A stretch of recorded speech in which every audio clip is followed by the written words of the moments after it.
the day with the dawn ringing in my ears. Oh, oh, I tune into my TV show. No better way, I gotta get myself into gear. Let's go.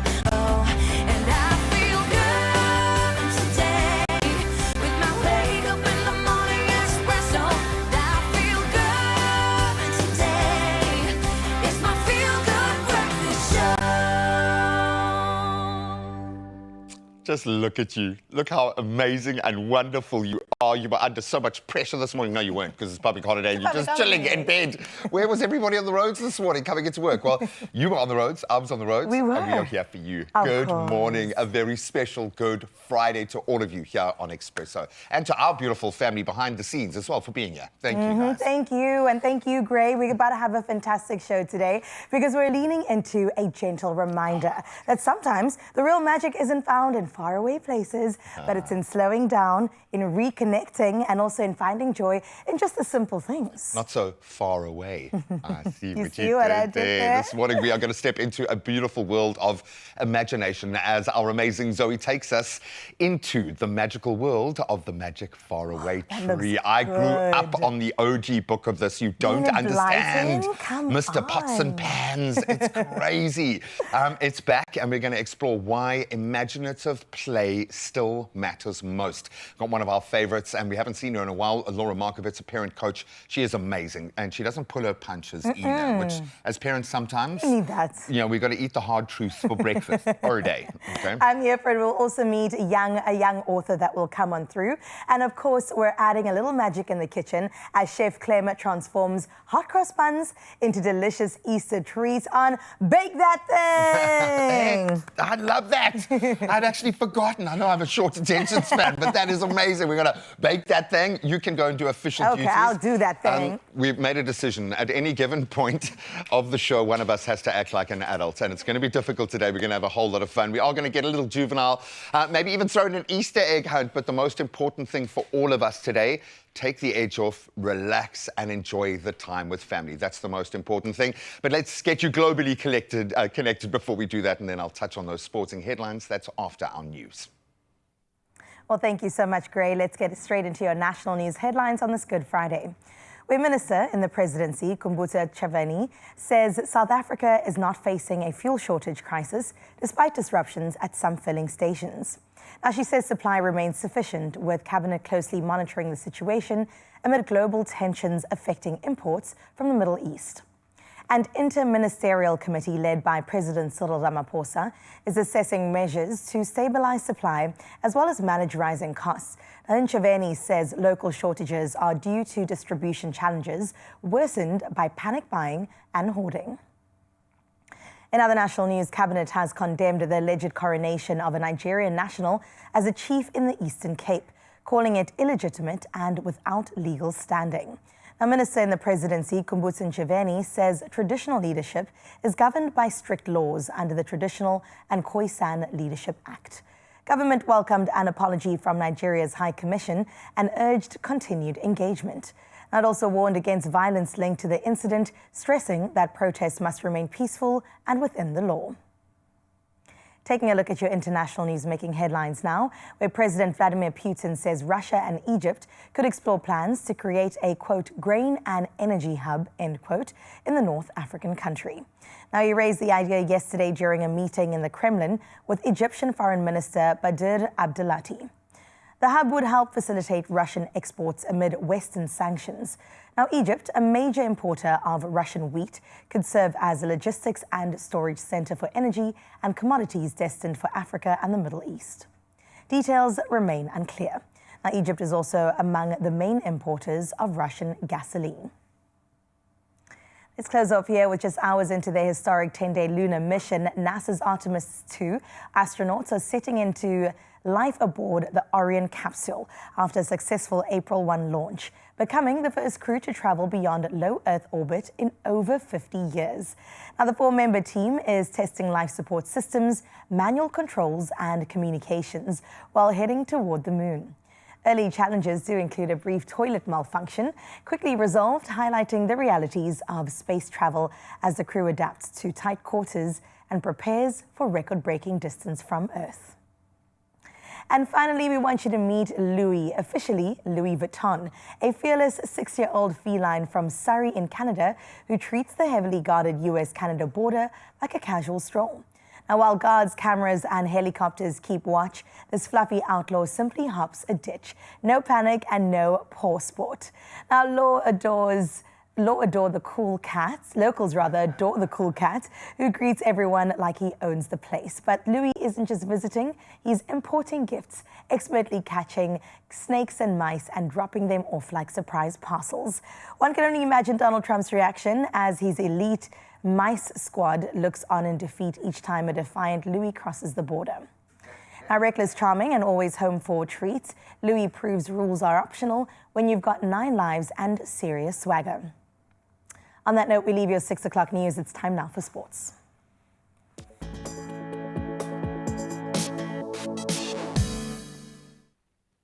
Nice one to the news team. Stitch incoming. Let's see if we can continue that energy into the sports. The IPL already lit up and the Sunrisers Hyderabad. They produced a dominant all-round display to beat the Kolkata Knight Riders by 65 runs at Eden Gardens yesterday. Travis Head and Abhishek Sharma set the tone, certainly with a blistering 82-run opening stand, then guiding the Sunrisers to 226 for 8. Despite some early fireworks from Finn Allen, the Kolkata Knight Riders, they collapsed to 161 with Jaydev Undankat starring with the ball in hand. Now let's get back into rugby news as the Bulls have made some key changes ahead of their Champions Cup last 16 clash with the impressive Glasgow Warriors this year, recalling Cameron Honeycomb at number 8 and then restoring David Kriel at fullback. Cheswell Eustace's pace earns a start while Willie Roux drops to the bench. That is, the Bulls clearly target a fast and very physical contest on Glasgow's rather tricky 4G surface. Can't wait for that one. We stay in the rugby lane as junior Springbok coach Kevin Foote has named a 45-man training squad. That's for their Stellenbosch camp ahead of the Under-20 Rugby Championship. So 4 players from the recent Springbok alignment camp are also included, while Riley Norton returns after captaining last year's title win as preparations intensify for the Kabaga tournament. The boys are on fire at the moment and the whole rugby world is watching their next step. So we've got to support. Now, she has been tested in this tournament, but she's done it again. Let's get into tennis as defending champion Jessica Pegula produced another spirited comeback to reach the Charleston Open quarterfinals, defeating Elisabetta Coccaretto 1-6, 6-1, 7-6. The American saving match points before dominating that final set tiebreak, sealing a little bit of revenge for last year's Wimbledon loss and now setting up a great clash with Diana Schneider. We will watch all of those spaces and return to our sporting lineup at the top of the hour around 7 o'clock. But right now, let's see if the weather is going to play along for our Good Friday.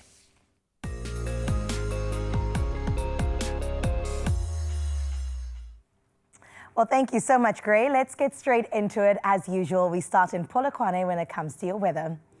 Now, out in Polokwane, you'll start your day with mostly sunny skies. Looking at your temperatures, it starts at a lower 14, rising to a pleasant 27. Now, going into the week, expect sunny conditions with temperatures in the lower 30s. From Polokwane, we move on to Klerksdorp next, where you can expect mostly sunny skies. Temperatures start at 16 degrees and peak at 28. Now, you are in for a sun-filled weekend with temperatures peaking at 28 as your high throughout. Let's see what's going down in Pretoria over the long weekend. While you're waking up to mostly sunny skies, temperatures range between a cool 14 and rise to a warm 27. And looking at the upcoming days, you can expect sunny conditions, clear of rain until next week. Well, great weather all around. Let's see if it holds up for Johannesburg. You'll begin your day out in Jozi under mostly sunny skies. Temperatures begin at a low of 13 and reach a high of 24. In the days ahead, expect sunny skies with temperatures ranging between a low of 13 and a high of 26. Mbombela, what are you saying? Partly cloudy skies is what you can expect. Temperatures will rise from a cool 15 to a warm 25 degrees. Over the coming days, you can expect mostly cloudy skies with clear of rain until next week. And in the beautiful Bloemfontein, today you can expect mostly sunny skies. Temperatures climb from a low of 16 to a set 29 degrees. And looking ahead, sunny conditions do persist with rain chanced at 35% once Sunday rolls around. Out in Richards Bay today, you can expect a cloudy start to your morning and it clears later on. Now, temperatures do range between a warm 20, that's a good start, to a pleasant 27 degrees. Looking at the week ahead, expect sunny conditions with temperatures remaining in the upper 20s. And then we head into Durban, where cloud patches linger as the day begins with moderate wind from the northeast. Now, your temperatures do start with a warm 19 and climb to an inviting 28. Looking into the weekend, expect partly sunny skies with rain chanced at 40% on Sunday. In Mthatha, bright and sunny skies is how you'll start your day.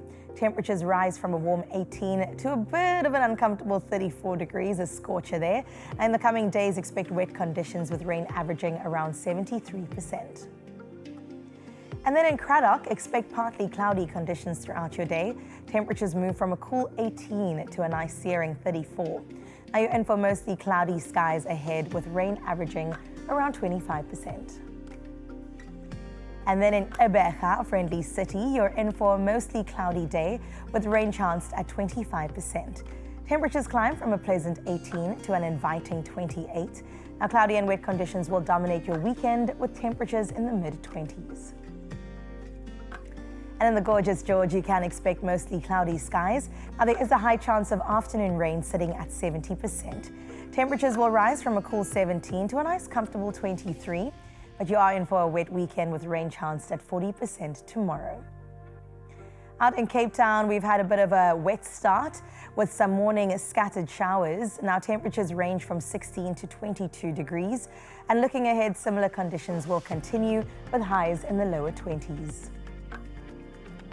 Out in Sutherland, you can expect afternoon thunderstorms with rain forecast at 90%. Temperatures climb from 12 to 19.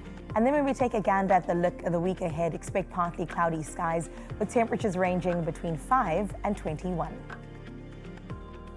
Out in Kimberley, you're in for mostly sunny skies. Temperatures will range between a warm 18 to a hot 32. In the coming days, expect bright and sunny conditions with rain chanced at 25% on Sunday. And then lastly is Uppington, where partly cloudy conditions can be expected across your region. Looking at your temperatures, we start at 20 and climb to 35 today. Going into the weekend, expect partly sunny skies with temperatures in the lower 30s.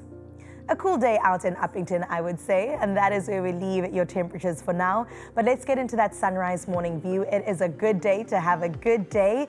On this beautiful Good Friday, Simonstown, Western Cape is looking incredible through the eyes of the beautiful Denise. And thank you, Denise, for getting in touch with that part of the world. We absolutely love Simonstown, and it's so great to be represented so wonderfully. It's the perfect day, too, to get out there and snap what the morning looks like. So let us know on 063 036 9649. We still have 7 and 8 o'clock to get into, so we look forward to your images. Oh, thank you so much. Albeit I did feel a collective eye roll from the residents of Simonstown because it looks so beautiful. I have a feeling we're going to see a lot of cars out there pretty soon. Absolutely beautiful. Thank you so much for starting your day with us, choosing to join us in a whole lot of fun this morning, because we are going to give you license to be big children today. Now, I'm going to ask you a vitally important question, and we're going to take it to the social media streets for your answers this morning. I want you to think really hard about this. When last did you play like a kid? When last did you give yourself the license to delve into your imagination? And what was the craziness that ensued? What came out of that? When last did you play? Because you've been in your grow-up era. I've been trying to grow up so bad. Because you kind of have to. I feel like I've forced you to be the more adult one in our relationship, so I appreciate that. But when last did you just kind of, can you even remember? Ooh, I don't know. I really don't take life too seriously in general. True. But I've been sketching a lot and like doodling. When last did you doodle? And that has been a lot like of a relief for me, escapism. Cool. Just taking cookies and going crazy on a notepad. You're actually a crazy person is what you're trying to tell me. Just a little bit. I can see her in a white room just drawing symbols on the walls and stuff. No, the bottom line is I've realized as an adult, getting back into that creative space, giving myself the license with all of our doodling and playing on, realizing how much I need to exist and leave myself in that inner space and just play.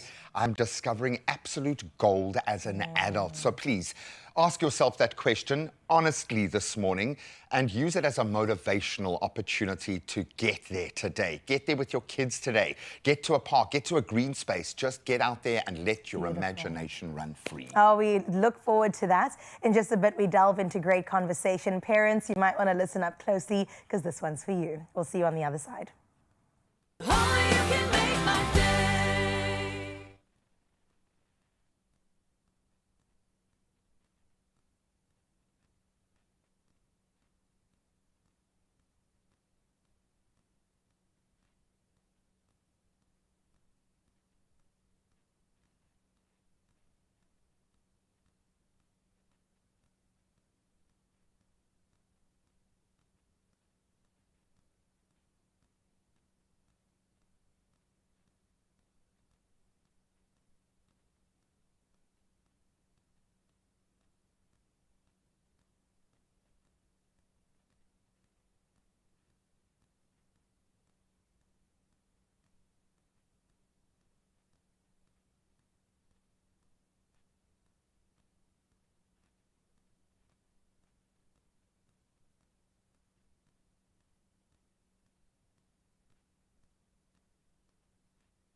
It's my feel-good breakfast show. There are certain stories that just stay with you. The ones that spark your imagination and make you believe there's a little bit of magic hidden in the everyday. Well, this week's movie pick is one of those childhood favorites, getting a fresh, modern retelling for the big screen. It's all about The Magic Faraway Tree, based on Enid Blyton's beloved books, which follows a family forced to unplug from their fast-paced, tech-filled lives, only to discover something far more magical waiting for them in the real world. So let's take a look. Dear Grandma, we've moved to the countryside. Dad's crazy plan is infecting the whole family. I feel like their childhood is slipping away. Polly, the kids need this. Just remember, don't go in that wood up top. Some folks say it's enchanted. Strange creatures. Floaty lights. Just the usual things. Wouldn't say that was very usual. Whoa! Mummy! What is this place? The Magic Faraway Tree. It's amazing. At the top of that ladder are lands that come and go. There's loads. Except you must leave before the land turns. Otherwise, you'll be stuck there for good, you hear? She does that a lot. Oh, you'll have so much fun. Welcome to the land of goodies. Sugary fruit punch? Don't mind if I do. Got quite a kick to it. Nothing bad can happen there. Only if they've wished for something silly. I wish I had someone else's voice. I wonder if it worked. Perfect. It's just like you said. It's enchanted and wonderful. Your dad and I just felt like a place like this would bring us all back together again. Grandma. I will get them back to the city if it is the last thing I do. Sorry, guys. Gotta start packing. You wish to cross the land. To locate a spell to save your house from your evil grandma. We know all of this. You know all that because we just told you it. All right, no need to get started. Just have this feeling Buckle up, guys. that it might be kind of amazing. Just you wait. You, what's your name? I don't know. Are you pulling my chain?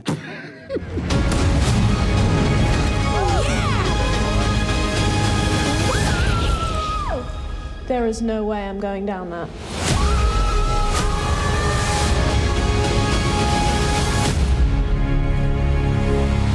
Pretty spectacular, as I'm sure you'll agree.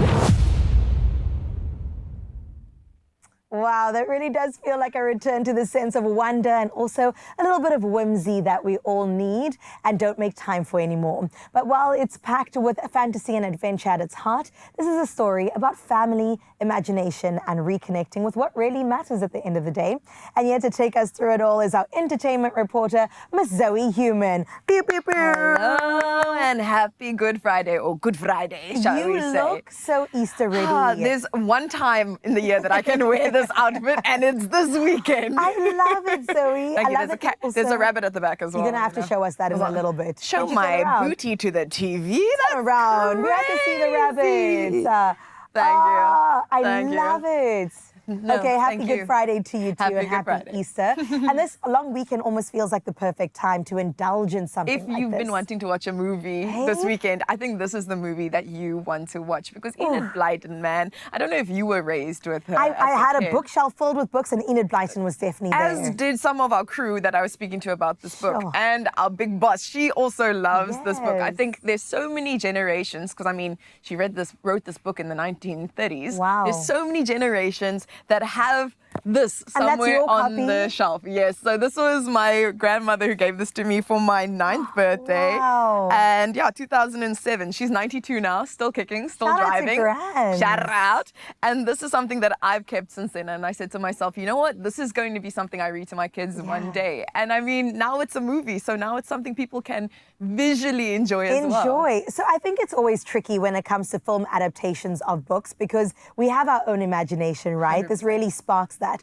But when you see it on the screen, I mean, does it truly deliver at the end of the day? I think it does, because I think you can't think of it as based on the book. You're not going to get the exact story that you get in the book, but it's a reimagination, you know? It's encouraging you to think beyond the book, but still living in that universe that you have in the magical faraway tree. So it is a good one, and I personally loved it. I went with my adult friends. We're all 25 plus, and we were crying there for this version of ourselves that obviously loved this book. You know what? The little kid in us always gets healed when we have moments like Absolutely. this, especially shared moments we can enjoy. And especially when on screen, there are actors that we just know get a standing ovie. Andrew Garfield. We also have Claire Foy, Nicola Coughlan. I mean, who is stealing the show here? Andrew Garfield. I love Andrew Garfield. Yeah. I don't know if you remember this clip he had with Elmo. He had a little scene that he did about grief and processing grief. The way he spoke about it and spoke to a young audience, I swear they watched that and they said, we're putting him in the movie. We're putting him in. But he's amazing alongside his 3 young children. Amazing actors. There's a boy called Phoenix who's in this movie as well. He's an Emmy winner at what? Less than 9 years old? Come on. Crazy. There's so much talent in the story, and it's in the adults and it's in the children as well. I love that, and I do think the theatre houses are going to be filled with a mixed bag of all types of people going through. But when you walk out of this one, I really want to know what emotions you were going through. I mean, what actually stays with you at the end of the day?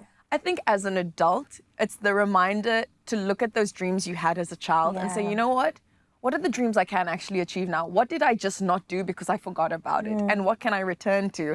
For Andrew Garfield's character as the dad, it was growing tomatoes. So it doesn't have to be big. It doesn't have to be earning millions. It can be whatever you have to offer. And I think it's also just a reminder that family is so important. And, you know, technology is amazing and it does so much good in the world, but there's also so much good that can come from leaving it. So if you can this weekend, I think maybe leave technology and just, you know, 1 hour for the movies or so.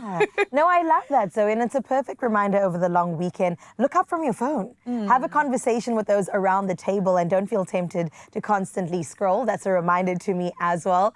Just for fun, Yes. If you could, we've got to indulge a little bit. If you could visit one of the magical lands for a day, where are we going? What are you choosing? What is it looking like? So there's a couple of lands in this book, but I think the one that I remember the most is the land of spells. Like it's a bit of chaos. I think there's so much magic, and there's so much magic in the show today. But I think just the reminder of like channeling your inner sorcerer, because I think there's so much power in our words. Imagine if you had like some extra help along the way. I'm not saying no to that at all. How many popcorns does this movie get? That's really what we want to know. I'm going to give it a 4.5.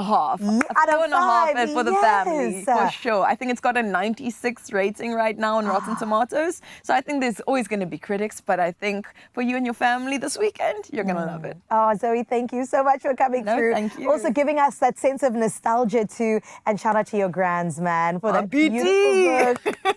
We love you, my PT. Well, listen, it really is one of those films that remind you that magic doesn't have to be somewhere far away. Sometimes it's right in front of you. You just have to look a little bit differently. And speaking of magic, we've got something special for you at home. Now, we're giving away some really cute Magic Faraway Tree hampers. All you have to do is simply tell us which magical land you mostly would love to visit, and then also qualify that with why, and you can be one of those lucky winners. Now, that competition closes on Friday, the 10th of April. You have a week to enter, so start thinking about it right now. T's and C's, of course, apply. And we'll be right back on your Feel Good Breakfast Show with more magic straight after this. Whether it's acute or chronic constipation, Aspen's got you. Get the constipation relief you need from Aspen's laxative portfolio. As we stay in that medical lane, whether you suffer from acute or chronic constipation, Aspen has got you, and they offer a range of laxatives tailored to your needs, whether you are seeking rapid, gradual or long-term relief. Aspen offers a range of laxatives suitable for various age groups as well, right from infants to adults. And you can trust South Africa's value-leading laxatives company to offer a suitable laxative for you and your whole family. And you can start by visiting Expresso's social media pages for all the critical information you need. Whether it's acute or chronic constipation, Aspen's got you. Get the constipation relief you need from Aspen's laxative portfolio. So as I said earlier today, we're giving you the license to be free and play like kids. And I'm talking to the parents. Kids don't often need too much prompting in that space. Why is it so vital as part of their learning journey and your connection with them? The incredible parenting coach, Laura Markovitz, is here to take us inside that endless scape of imagination and why it's so important, not just for our kids, for you as well. We'll play after this.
It's my Feel Good Breakfast Show.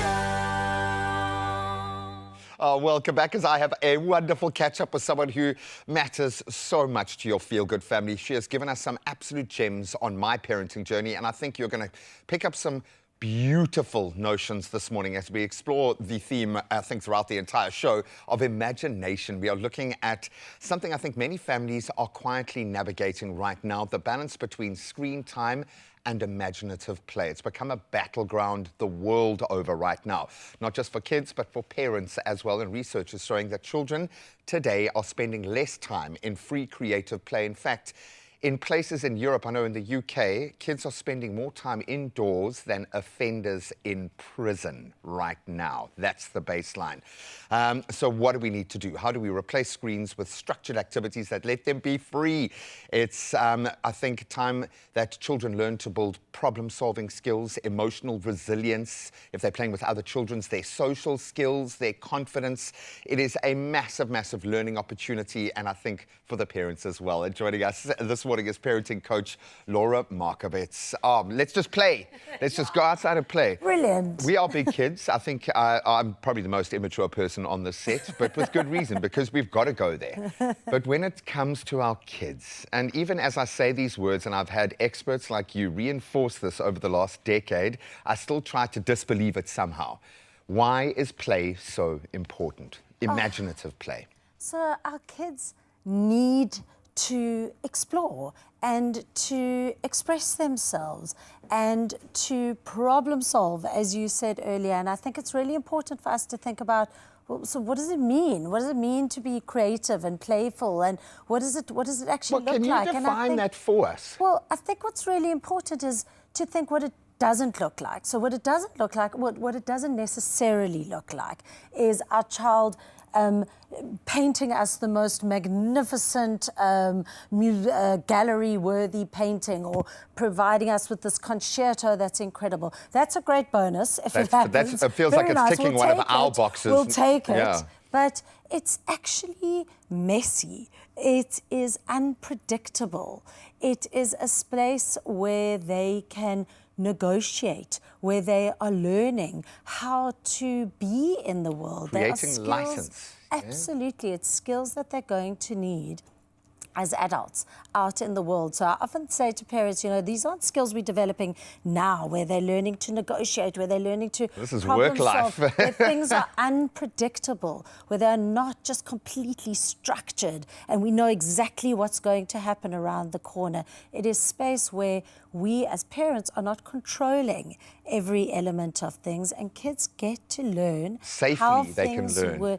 Yeah, well, with not all the safe, predictable parameters in place. So yes, safely, that we make sure that they're not out in the world without absolutely no boundaries, but absolutely that they get some unstructured time to explore. And herein lies, I called it a battleground, and thankfully big tech has been taken to task now. Legally across the globe, the bubble is bursting. Yeah, we are at fault. Not the big tech companies. We have put devices in the hands of our children. We have held the devices in our own hand. And yes, there are many positives to living your life through these gateways. It gives us access to information, all these wonderful things. It's kind of collapsed in on itself. It feels now the weight of what screen time has done to us collectively, to this generation. We can't really recover from. What is happening when we are spending too much time, or any time, glued to a tiny screen? So I think, you know, I'm always careful, and absolutely thank goodness things are changing out there. But we've got to be careful to completely demonize the screens. Exactly. So there are some great things that can happen with the screens, but too much of anything is not a good thing. And what we are seeing is that, as you said earlier, there's a lack of free play, there's a lack of conversation, back and forth conversation, negotiating, unpredictable stuff that's going on out there. We are seeing that. And what's happening is screens provide, so when kids are sitting, even playing games, it's within very kind of clearly defined parameters. And it's instant access to dopamine. It's fast-paced, it's stimulating, so it becomes much more difficult to enter that freely creative and imaginative space, both for our kids and for us as parents. So we're seeing it with us as parents. So not only are our children struggling to imagine. Well, we've created the culture within our homes, I think, being glued to our own phones. Absolutely. We're doing it so that they're not able to see how to actually interact. How do we do that? How do we set the premise to create? And we're going to have a lot of free time over the holidays now. Sorry, parents. But we want to be able to create a rhythm of this so that we can press that button and our kids can get used to just being free and plugging into that creativity. What does that look like? How do we support a creative child? So to support a creative child, it means making space for it to happen. We, you know, if we look at making time for it to happen. So actually, as I keep saying, Not forced time, do it now time. So Space. we device-free time where we've got spaces that are, we're saying absolutely the screens are off. We have to have that space because our children aren't going to ask us for it. That's for sure. So time is really important, the space to do it, both physically and mentally. And then, yeah, very much we need to have emotional safety. And that's a biggie for us as parents. We need to remember that it is a space where kids can get stuff wrong. Without where the judgment. They can paint the grass blue or purple and we're not going, well, what's that? No, grass is meant to be green. That's not right. So we have to create the safety where they actually don't feel like, I have to put, and that's sometimes very hard for parents, to let that freely flow out there. So what are we going to do today? We're going to let it go. We're going to just try our absolute best to reserve judgment of ourselves and certainly judgment of our children as they get the license to make those mistakes and have fun and be free in that sense. We might not have the great, wide, open, safe places anymore, but you can, as a parent, create those spaces around you. And it starts with how you delve into your own imagination and the example you're setting. So think about that. Well, let's continue into the world of imagination and bring back a bit more magic too. This time around, though, we're stepping beyond the story and into the world behind the magic faraway tree, where the characters, the costumes, and the imagination all come together to bring something truly special to life. And action! Hello, I'm Andrew Garfield. And I'm Claire Foy. And we are on the set of a film we've been making together that we love very, very much. Called The Magic Faraway Tree. That's right. I've spoken to so many adults who, when I mention Magic Faraway Tree, their eyes light up. It's almost like they become kids again. I used to love The Magic Faraway Tree as a child, and it kind of brought back all those lovely feelings. Enid Blyton is one of the world's best-known and most loved children's authors. They appeal to child and adults' imagination, and that's sort of universal and timeless. So when I read the script for the first time, I laughed a lot because I'm a parent and I found quite a lot of it quite familiar. It is so well written. I mean, it feels timeless. I've been a big fan of Simon's. I think Paddington 2 is one of the best movies that's ever been made. But I read it and it was just so magic. It jumped off the page. Simon has an amazing ability to make something funny and truthful. You sort of read it and you're sort of crying and laughing at the same time. It just feels like it has something for everyone, and it's exactly what you want when you're approaching a film of this nature. We always hoped that we would get a fantastic cast, and we've got an even more amazing cast than we thought. Andrew Garfield and Claire Foy are amazing actors, and we're blessed to have them with us. They work brilliantly together. I love Claire, I love working with Claire, I love being near her, and creating together is just very, very fun. So Ben Gregor is the perfect director for this film because he's so playful. I think he understands the joy of it. He's got that essence of Blyton. We had loads of chats about how to make it fun and magical and believable still. I really feel like he's in his element when he's giving you the energy he needs to give you to play the role. Ben is basically a giant child in the best possible sense. He's so excitable. I love Ben. I really, really enjoyed working with Ben. He's wonderful, and he's such a kind of playful spirit himself. Okay, yeah, cut that, we got it! Yeah. We're here at Shinfield Studios in the United Kingdom, and this is where the movie's happening. There's so many workshops and studios and sound stages and offices just full of amazing craftspeople, all making things to make this movie spectacular. Yeah, I have worked on a lot of fantasy films before, and I do enjoy them because I like the whole process of creating something from scratch. This project's very, very different to anything else I've done. I think when I first put this on, I thought this is clearly the best costume I'm ever going to wear, ever. As an actor, it's a gift to kind of come into production and have so much detailing done before you've even stepped into the role. I think it's going to look amazing. It won't feel like anything they've seen before. I think that's what's going to be interesting. I think my favorite set is the Magic Tree. It is just amazing, all the different aspects of it, the different levels of it. The tree is just brilliant. When you walk onto set, you know, there's like living, breathing plants around. As you can see, we're in amongst them now. But it just feels so magical. Everyone's so skilled at what they do. I'm surrounded by flowers and plants and trees, and I get to live in a magical forest. I mean, what is not to love? You know, and then you've got the incredible hair and makeup design and having prosthetic ears, and they look so real and they wobble. And I'm finding this too so much fun to work with. We get to play, right?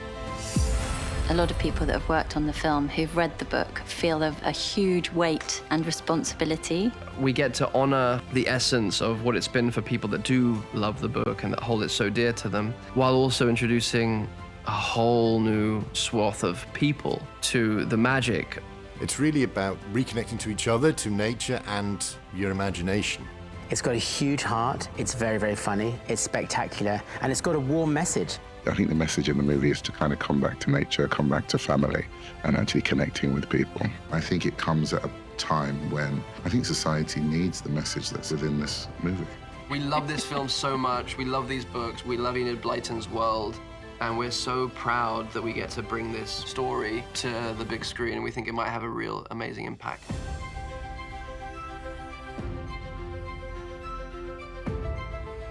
It's weird. I'm thinking the costume designer even gets a nod there. 100%. The tones of everything, it kind of feels quite similar to the book, but just warm and inviting. And I think it gives an opportunity, unlike a few other books out there, for your mind to just be free. And I think the movie seems to nail that. Really, really cool. I love what Zoe said, that in the movie house there were adults as well as children. So yes, it is for everybody. But speaking about magic, listen, Mzansi, we've got something special for two of you at home. We're giving away some really cute Magic Faraway Tree hampers. Cool. So to enter, to get your hands on it, simply tell us which magical land you'd most like to visit, but also why. And you could be one of our lucky winners. It better not be topsy-turvy world. Come on, man.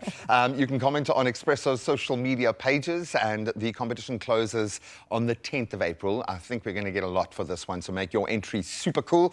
But as always, those T's and C's apply. Of course. When we come back, we're going to get to part 2 of your conversation, why imaginative play is so important for children. And then, of course, as the big kids here, we get into the kitchen for Bake That Thing with Chef Clem to make some delicious waffled French toast, but hot cross buns. What? What? Is there pickled fish today? Chef Clem, give us a nod. Is there pickled fish today? Please Come on. say yes. Oh, because he's eaten it. Someone's eaten it all already, I think.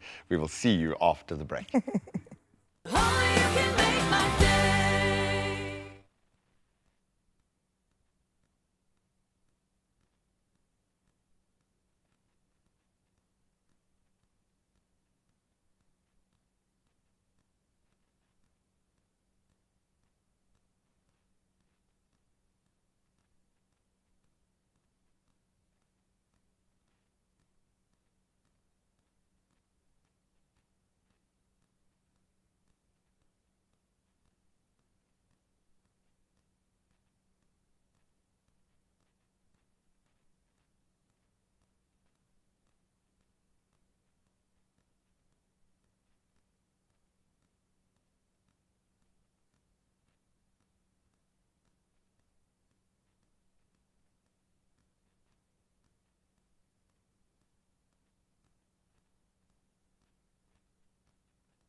It's my feel-good breakfast show. Sure, welcome back. I don't know if I'm feeling better or more anxious about this conversation, but it's a vital conversation to have. We are continuing our chat around imaginative play and how families can bring more creativity back into everyday life, get outdoors, connect with each other, connect with nature, disconnect from screens. And earlier we looked at how both children and us adults are affected by a shift away from play. And we're going to focus on what actually that looks like at home without the pressure, without needing the perfect conditions. How can we right now create those safe places for ourselves? This is one of those weird things. When you have this conversation, do you find you are having light bulb moments about your own behavior more than the kids in your life? Because this does kind of force us to get real about what we are doing with our phones and our own behavior. Hey? Oh, completely. And we're seeing the repercussions of how we parent. You know, we're seeing that it's so difficult to be present with our kids, to engage with them, to have what's so developmentally important for kids, that back and forth stuff where, you know, I say something and the child's going, look, mummy, and then, so it becomes so difficult, and our own creativity in parenting becomes hampered because instead of, you know, our child goes, oh, I'm bored, I don't know what to do. I can't think creatively of what to do, so I'm like, here's the paper. Answer. And there is a time, trust me, there is a time when it's perfectly fine to give your child a device to babysit them for 5 minutes while you are doing something. We are not judging. No. This is a judgment-free zone, but I know exactly what you're talking about, because it almost feels like starting up one of those old machines when I get into imaginative play with my kids, where I've got to almost allow myself to go there and do it. So we put up these barriers to take us away. How do we then, as a family, go back down to their level? How do we create that opportunity? So I think what I want to acknowledge very importantly is for some parents, play is really difficult, and it's become more difficult with screens. So, you know, it's really important to acknowledge that and go like, okay, so maybe play is not my happy space. But to remember, it's it's coming. But to remember there are things that we can do to encourage it to happen more openly. So things like leaving out, and I mean, Graham, you were chatting about it in the break. We were talking about your daughter playing with a hanger, and so just leaving out open-ended items that are around, so a toilet paper roll or whatever it is, things that they can just sit with, and you cannot believe the things that will develop when that happens. So open-ended items is amazing. Encouraging outdoor play, not forgetting, you have to remember, get them out. Imagination Green energy is thrives vital. in the outdoor. Being careful to not be afraid of the big B word. So boredom is okay. In fact, it's a sign of the healthiest child, right? It's fantastic. Incredible things come from boredom. And then other things that can be very helpful for us is be careful of peer pressure, and I mean that not just for the kids, but for us. It's rife in the southern suburbs, yo. So we have to think the overscheduled child, the child who's doing, and don't get me wrong, it's fantastic when they are being exposed to interesting and they're and channeling fabulous their things. energy. That's great. But that's not free space. Let's not trick ourselves into thinking that is free space where they get to just imagine and explore and mull things over and daydream and turn a stick into a sword. Can I reinforce that? Why is it so important that they can take the lead, that they become that energy source in these spaces? What's the magic there? So, you know, when our kids get to take the lead, so when we're not self-directing and trying to control the space, they get to develop the problem-solving skills. The person they get to negotiate how things work. So where I am going, no, you do it like this. That's wrong. You must play like this. No, this Suddenly is how the teacher goes. gone. Then they don't get the confidence to actually learn how they can manage the world. So when we let them lead in play, when we go, okay, well, we ask them interesting questions, we go, okay, well, tell me, what do you think the teacher's going to do now? Or, I know, I love how you've painted that pink. Let me see how that goes. They get the confidence to be able to do the stuff.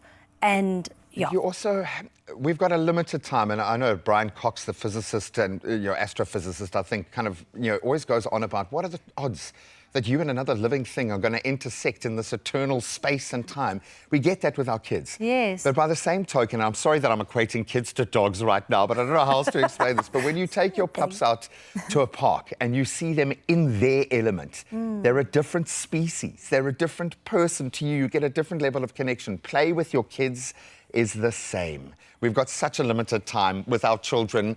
Use it in the best way for both of you. But for them, that really does look like play. So please, please, please make some space and time to play safely and let them take the lead. And like that, the big kids are in the kitchen because it is, of course, the Easter long weekend. It is finally officially here. And many of us have a kitchen full of hot cross buns that we've been stocking for a while. I've heard they freeze good as well. So why just toast them when you can actually turn them into something absolutely show-stopping for breakfast? It's not too early to jump on this. We are joined now by the incredible Chef Clem, who's basically going to show us how to transform the humble bun into something truly scrumptious. It is the hot cross bun French toast waffle. That was almost a wrap. You didn't mean to bake that thing. On Bake That Thing! Ooh, it's okay. No, Clem, give me more. It's not me. I was feeding off the room and the room wasn't giving. In 3, 2, 1, Bake that thing! That's so much better. That's so much better. Jesus is happy now. Okay, cool. Yes. I love hot cross buns, fresh out the oven. I love hot cross buns the next day, the next day, the next day. With cheese on it. With cheese on it. My latest thing is a cheddar cheese with Clement Gold marmalade on it. And it was Megan. Ooh. And now we're fancy. Extra like spicy. a fancy hot cross bun. But what I love the most is the other stuff you can create with it when it gets a little not at its freshest, but it becomes better for other things like this. Okay, firstly, we're gonna make our royale, which is just fancy for saying a custard, which is just fancy for saying egg and milk. Egg and milk. Okay. Let's get it together. The whole egg. The whole egg. Yeah, I'm gonna crack eggs on this holy day. No, man. None of this. You said, must I work on a Good Friday? Must I work on Good Friday? Okay, and then to that, we're gonna go in with some sugar. Why do I have 2 types of sugar? Because I don't know. Fancy like that. Oh, it's a little bit of salt, because we always add salt to, even when we're baking. Guys, it's a holy day to what's going on here. Okay, doesn't want to leave. What else we got? Vanilla. Will you add? What is this?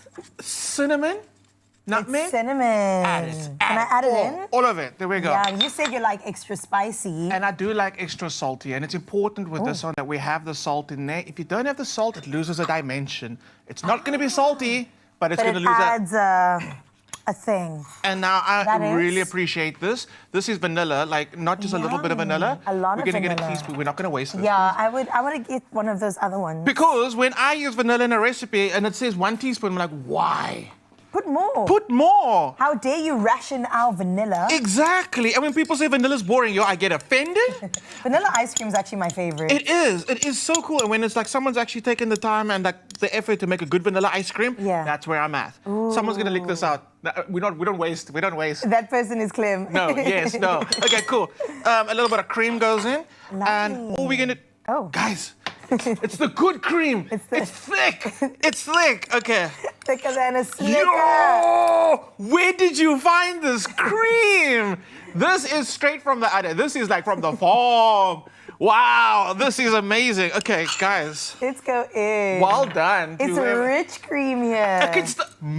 Wow, that is amazing. Okay. So all we're doing now is this is our custard. And then when does the milk in? Can I do it while you do it? There we go. 1, 2, 3. And stop. There we go. That's it. That's all we need. So what you're going to do is you're going to get your little bit stale hot cross buns and you're going to... Do you see this imaginary pan? I love the pan. Wait, no. I hope it's getting warm. That's what I was going to say. What I sometimes do, if you don't have a waffle iron at home, pan and butter. Yes. That's all you need. But especially if you're doing it for the masses... We've got a waffle maker. And you've got a waffle maker, friends. That's what you do. Can I put some butter on it? You can. You can get a little bit of butter in all the areas. Ooh. Hot cross buns into the liquid. Lovely. And then just gently. People, don't be smashing food. Don't be smashing food, but you can hold it down gently. I give it about 2 minutes in there to really let it soak it up. Yeah. We don't have 3 minutes to let it soak, so we're just going to fast forward. Okay, so you want it to get a little absorbent. To soak up all... We also need tongs or something. You do, but I like this one. I'm going to use this. So then, when you want it to like really soak up all that liquid, get the liquid all the way to the center, and that's when you go to your waffle iron. Another thing that I found that works really well is an air fryer. Oh, one-time air fryer. But the waffle makes it squash, hey? Squash it. And it gets it nice and flat. So you get that crispness on the outside. You get the soft fluffiness on the inside. The sultanas puff up again. All the fruit inside, they become hydrated. This one closed. Yeah, don't let it close. It'll go down. And then every now and then you just come in, you just lean on it, tell a story, tell a story. But there we go. Heat up your elbows. Takes about a minute. Right. And what I absolutely love is the fact that you get to make a fudge sauce. So you know that cream I used earlier? Yes. What? Was it for your fudge sauce? It was for my fudge sauce. But you know what it has done? It's made my custard even more decadent. So, what we're doing, super simple, you take that cream that I had earlier, and you pop it into a pot with a little bit of butter, and you add some chocolate chips, and you add a little bit of cocoa. Super simple for the simplest Let's sauce. smell that. Where's my, can I get that? Ah, delicious. What do you need? Another one. There's another one of these. And this is the simplest hot chocolate fudge sauce. That is decadent. Put it on. Let's show them over there. Anything, everything. Wow. It works as a topping on cake, cupcakes with fruit. It is naughty, but it works. Can I dip some strawberries in there? Very romantic. You should absolutely dip everything in this chocolate sauce, and it keeps really well in the fridge as well because it's a fudge sauce. Yes. Fudge sauce. Just heat it up in the microwave and you're good to go. Oh, do it. Boom. Ooh. Yes. Leftovers have never looked better. It is decadent. Graham, that looks insanely good. Hey, I had this for breakfast this morning. I dare you. Must it go a little longer? Oh, yeah, let it go a bit longer. That's a nice thing. You can decide. Yes. If you want the custard to be like completely all the way cooked, let it go. If you like your custard a little bit like... Medium rare. Medium rare hot cross buns. You know you're getting fancy. Yummy. But yeah, that's exactly what It smells incredible. Spices are coming through. It's amazing. And it's such a great, absolutely no fake way to use up leftover hot cross buns and make it almost better than the... So which part of your imagination did you unlock to find this? Truth be told, this is an old recipe that just keeps on getting better every year. Wow. It's been coming along like that far, and it's just because of like... It's that good. Can't get enough of hot cross buns. Hello, look at that. Get the chocolate hot cross buns. You get the Biscoff stuffed hot cross buns, and you make it... It's a lot. They even got that lemon curd one. Oh. We're done. Okay, this is the first installment of Bake That Thing. We'll be back with so much more. I've heard hot cross bun tiramisu is coming your way. I'm just saying. We'll see you now.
It's my feel-good breakfast show.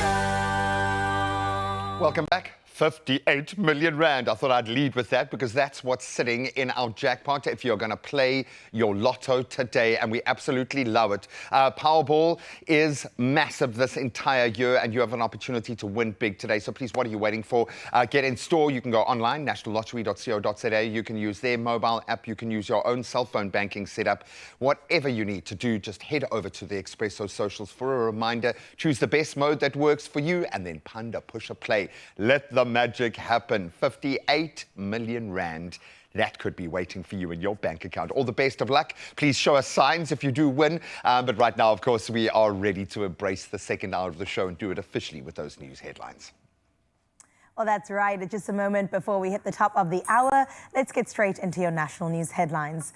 Now we get started with President Cyril Ramaphosa that has appointed Dr. Ngobani Johnston Makhubu as the new Commissioner of the South African Revenue Service, or SARS, effective from the 1st of May for a 5-year term. Now Makhubu succeeds Edward Kisvetter and currently serves as Deputy Commissioner. With over 17 years' experience, he has played a key role in shaping SARS' strategy. Ramaphosa praised the smooth transition and commended Kisvetter for strengthening revenue collection and fiscal stability during his tenure. In other national news, Minister in the Presidency, Kumbutso Ntshavheni, says South Africa is not facing a fuel shortage crisis, despite disruptions at some filling stations. Now, she says supply remains sufficient, with Cabinet closely monitoring the situation amid global tensions affecting imports from the Middle East. An interministerial committee led by President Cyril Ramaphosa is assessing measures to stabilize supply as well as manage rising costs. Ntshavheni says local shortages are due to distribution challenges worsened by panic buying and hoarding. Internationally speaking, US President Donald Trump has shared a video on social media of a strike on a bridge in Karaj, Iran. Now, Trump said the under-construction bridge had, quote, come tumbling down, end quote. He also warned Iran should make a deal before there is nothing left, drawing threats of retaliation from Tehran and sending oil prices even higher. Dozens of countries are meanwhile scrambling to restore vital energy flows through the state of Hormuz after Trump vowed intensified military action. The European nations said they will only support securing the route if a ceasefire is reached. Meanwhile, President Vladimir Putin says Russia and Egypt could explore plans to create a, quote, grown and energy hub, end quote, in the North African country.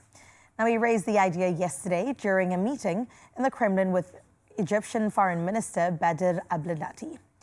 Now, the hub could also help facilitate Russian exports amid Western sanctions. Egypt, a major importer of Russian wheat, could serve as a logistics and storage center for energy and commodities destined for Africa and the Middle East. Details remain unclear. Now, Egypt is also among the main importers of Russian gasoline. And closing off with this story, where Cape Nature, custodians of biodiversity conservation in the Western Cape, has added a heartening 81,715 hectares to its protected area network this past year, spreading across the Cedarburg, Agulhas Plain, Little Karoo and Garden Route. What makes it truly special is that most of the new reserves are privately owned, with landowners voluntarily committing to long-term protection through biodiversity stewardship program. Now, big wins include expansions at the Knegsvlakte, Enesberg, Cedar Rock and Lettucekraal, where smaller reserves protect rare plants. This inspiring collaboration between government, conservationists and individuals strengthens the world-famous and unique Cape Floralistic region, supports South Africa's 30 by 30 global goals, and shows how people can make a lasting difference for nature. A great way to close up your 7 o'clock news. It's time now for Sports with Graham.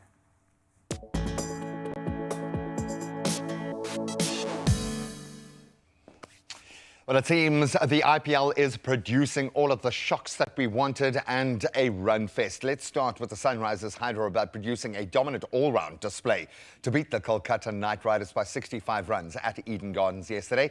Travis Head and Abhishek Sharma setting the tone with a blistering 82-run opening stand, guiding the Sunrisers to 226 for 8.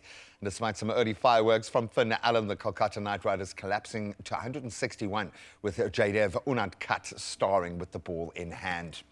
Now let's get into our rugby high stakes at the moment as the Bulls have made key changes ahead of their Champions Cup last 16 clash with the Glasgow Warriors. They've also impressed this year. Now they've recalled Cameron Hanekom at number 8 and restored David Kriel at fullback. Then Cheswell Eustace pace earns him a start, while Willie Leroux, he drops down to the bench as the Bulls target a very fast, clearly physical contest on Glasgow's rather tricky 4G surface. Should be an absolute cracker. Now we stay in the rugby lane as junior Springbok coach Kevin Foote has named a 45-man training squad for their upcoming Stellenbosch camp ahead of the Under-20 Rugby Championships.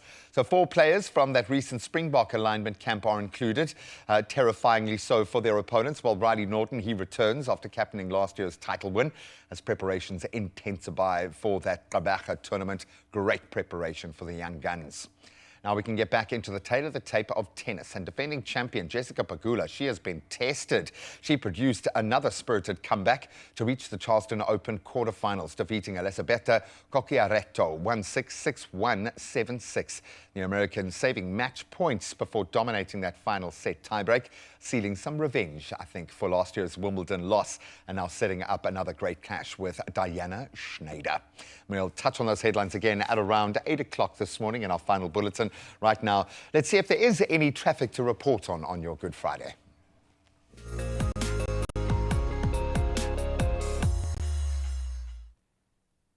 Well, thank you, Gray. Let's see in terms of your roads what's happening out in Cape Town and Milnerton.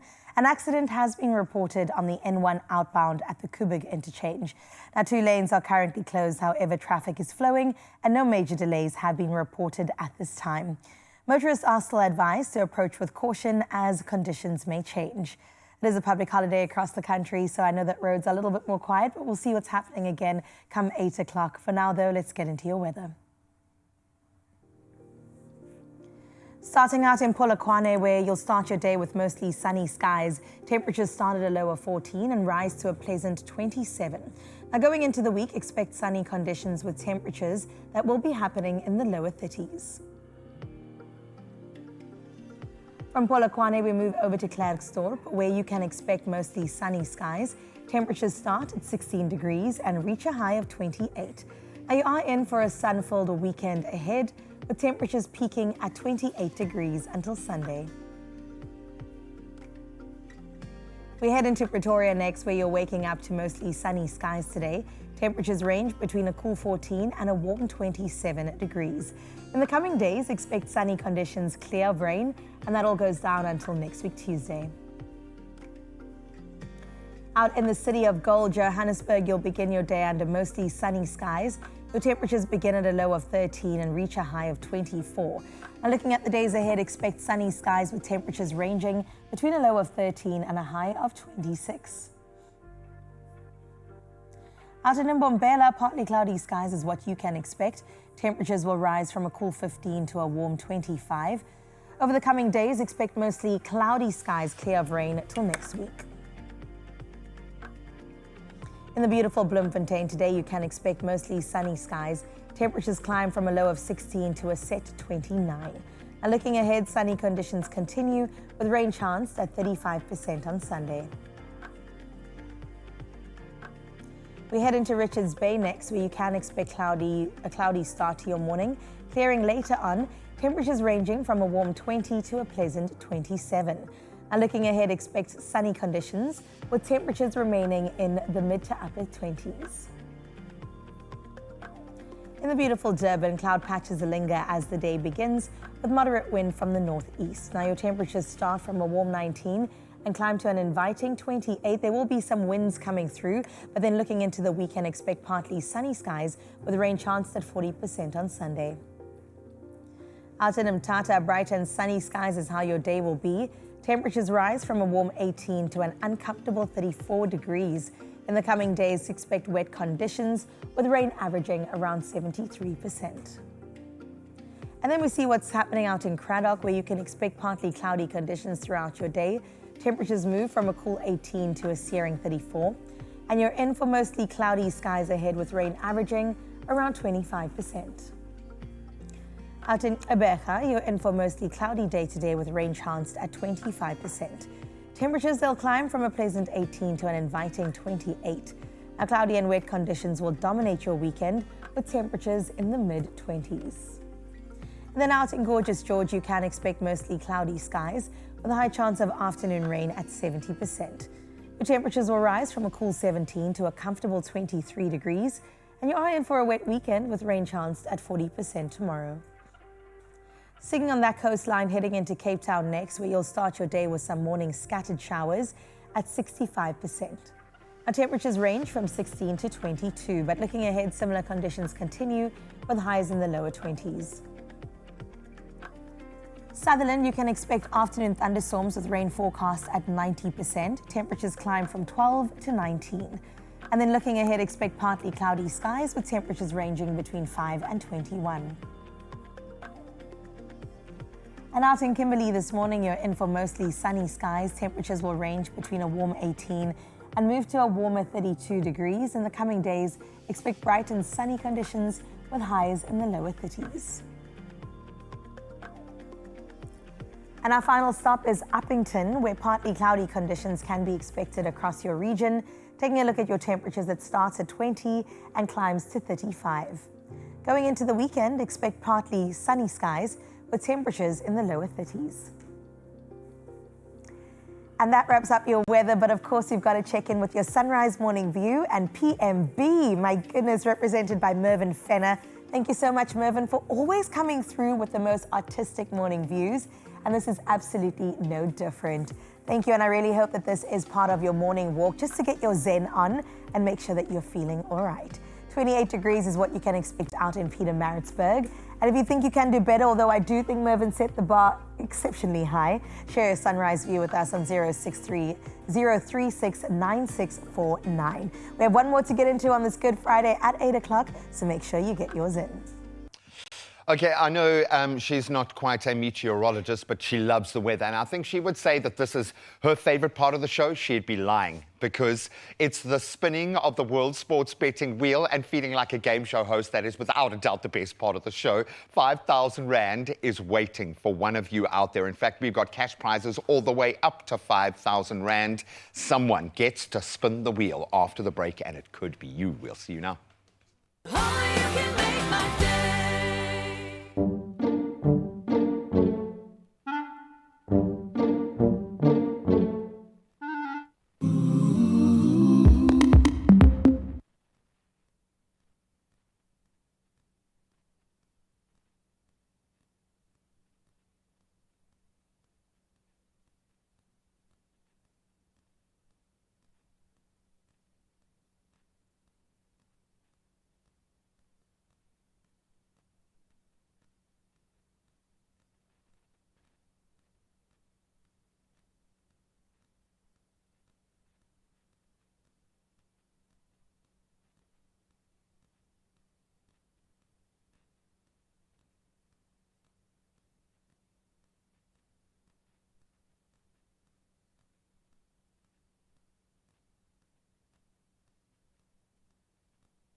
It's my feel-good breakfast show. My Feel Good family, you're about to be inspired by a very young lady, because in a world where quiet strength is often overlooked, one young South African's voice is demanding it to be heard. A Bosonia teen with a passion for creative storytelling. She has just released her debut fantasy novel. It is called The Virus. It's a captivating journey into a city of secrets, exploring the immense power that lives inside all of us. She's not just a writer, she's a storyteller for her generation, encouraging resilience and self-belief from her hometown in Johannesburg to the shelves of exclusive books. We are thrilled to welcome author Claudia Stewart right here to Expresso. How are you? How are you? I am good, thanks, and yourself? Incredible. I mean, you are so young. You're 17 years I'm old. 17 years old, yes. So at what point did you go, I might have talent, I might be able to do this as a career? You know, for me, I admire people. So, like, I'm the quiet kid.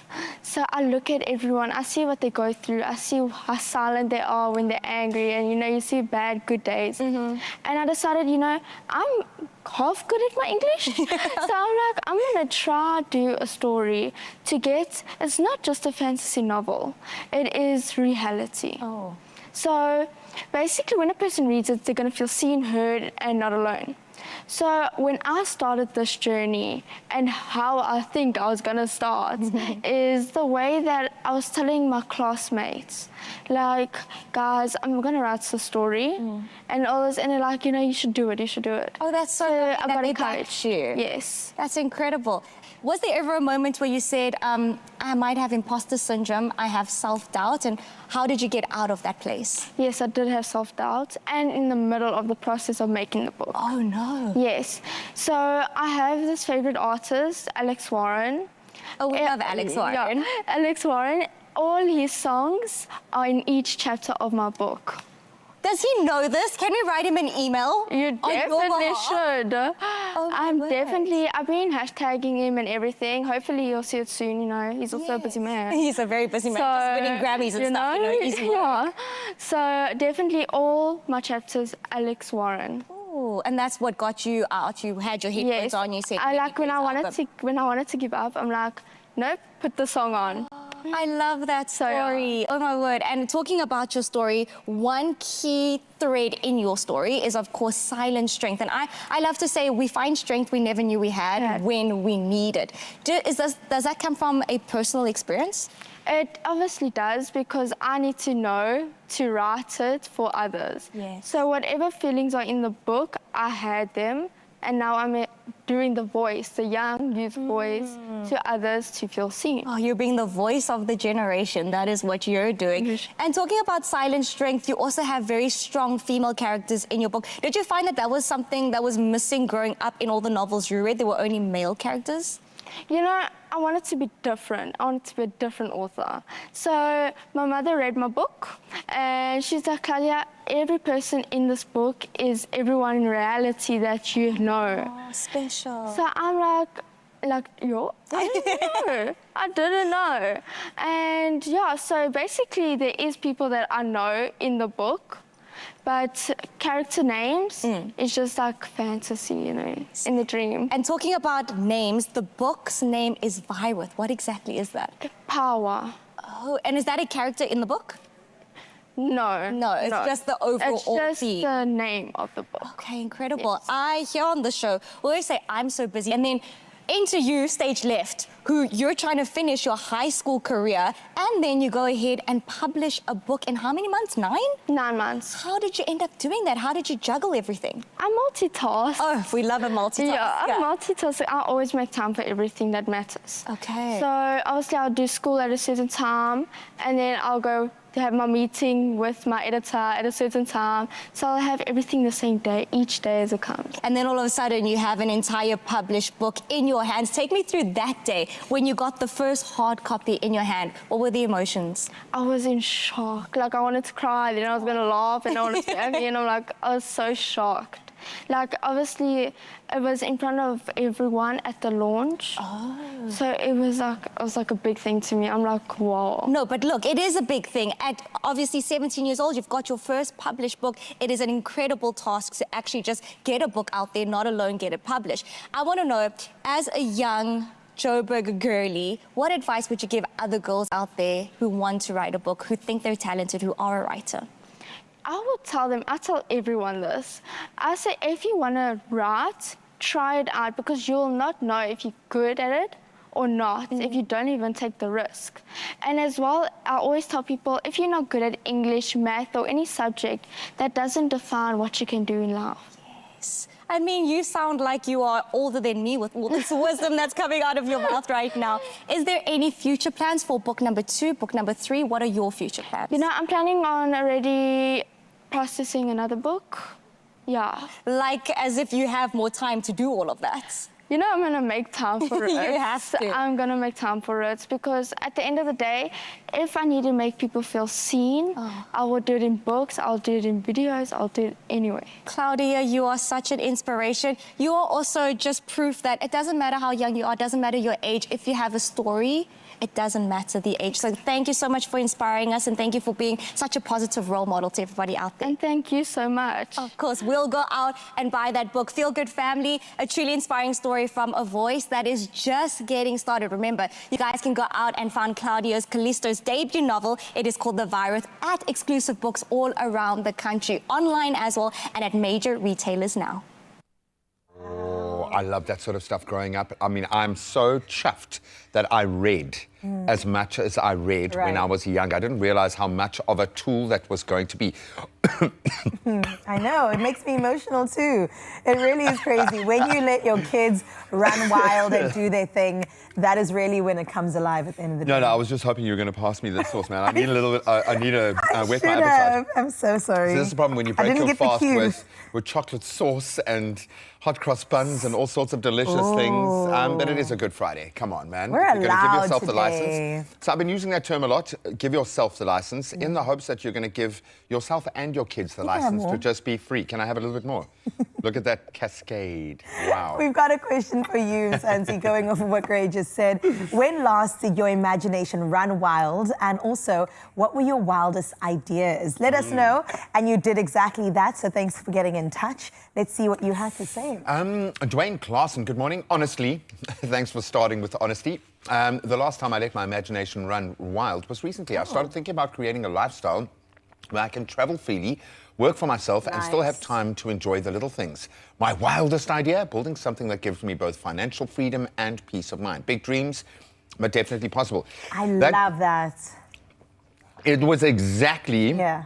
Sorry, guys, my mouth is watering so much right now. I think Easter has landed in my face, which is a great thing.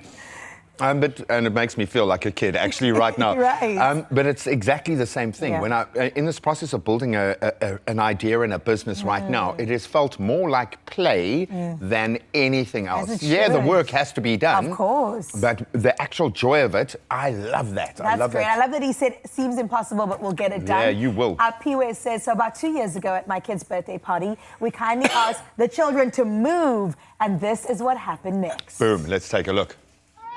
Love that.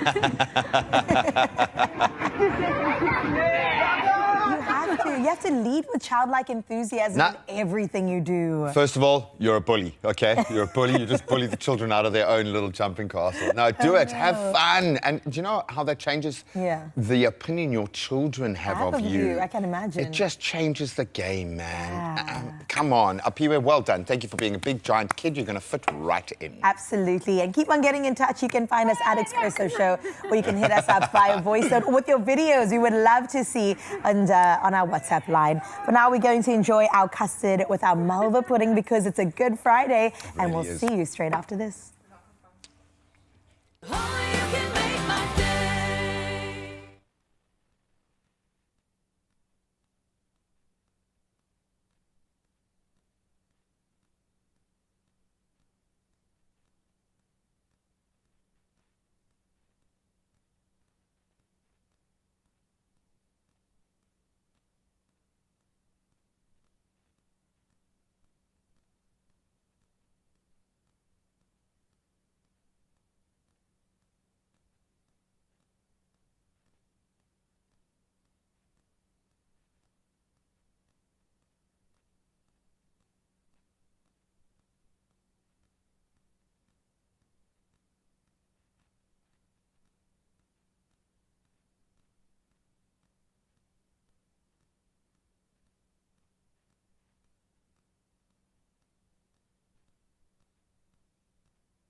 It's my feel-good breakfast show.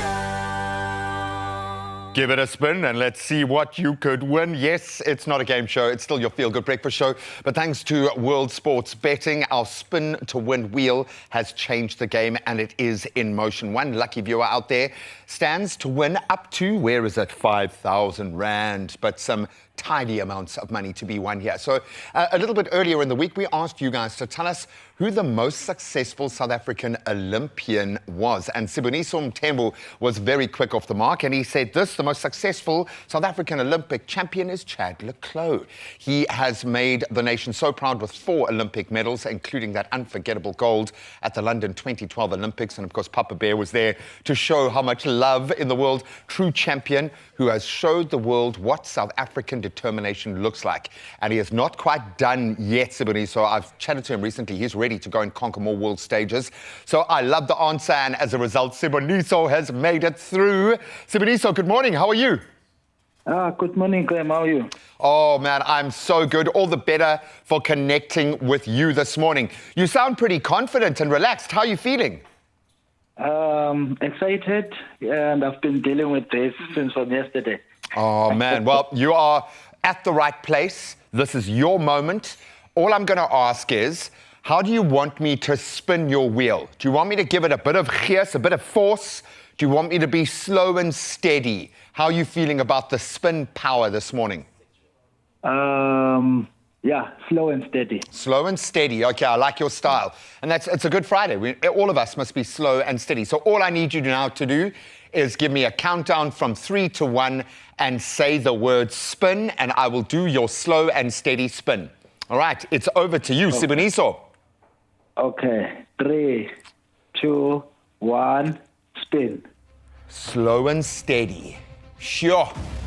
I feel like I could play bowls with that kind of rhythm. It's going, it's going. Come on, where's that fiver? Come on, you can make it all the way around. Keep going, keep going. Go. No, no, no, keep going, keep going. Stay, stay, stay. Come on, you can do it. Ah! Oh, buddy, that is great. It's not the 5,000, but 3,500 Rand is headed to you, Siboniso. Congratulations. I think you had the right tactic, man. I feel like I might have let you down just a little bit. But that spin has netted you 3,500 Rand. What are you going to spend the money on, my friend? I have my son that I stay with him, but sometimes because of things that I need to do, I spend my time away. So I'm going to be with him. Oh, I love that, my brother. What is your son's name? Onwele. Well, please give him a massive hug from us, and happy Good Friday, my friend. Congratulations. Thank you. 3,500 Rand is headed to you. Siboniso is our winner. Oh, I love that, man. There we go. It could have been 5,000, but 3.5 grand ain't bad. You could have your opportunity to win as well. Just like that, another winner. And of course, you can catch the World Sports Betting Spin to Win wheel every Feel Good Friday here on S3. So you've got to head over to our socials from Monday to Thursday and see exactly how you can enter. Get ready to spin and win with World Sports Betting. Every Friday morning on Expresso, one lucky viewer will walk away with up to 5,000 Rand in cash. Once in, simply head to the competition post on Expresso's Facebook, Instagram or X pages and answer the weekly question and include hashtag World Sports Betting. Don't miss your chance to turn your Friday morning into a winning one. T's and C's apply and can be found at expressoshow.com. World Sports Betting, where every spin could be a win.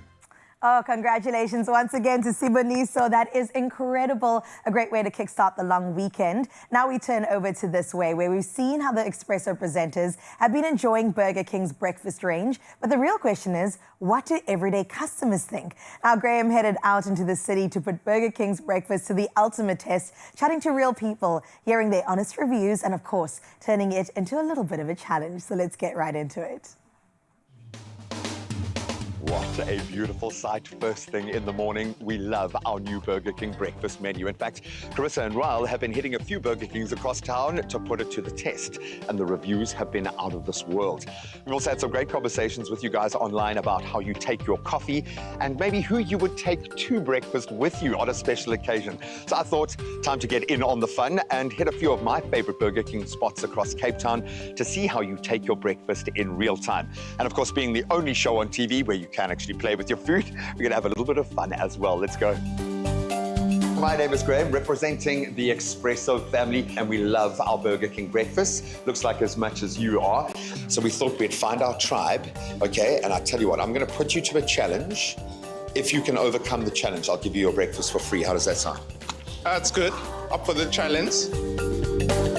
I'm going to give you a sentence to finish, and there will be 10 questions, okay? And if you get through it, I'll pay for your breakfast this morning.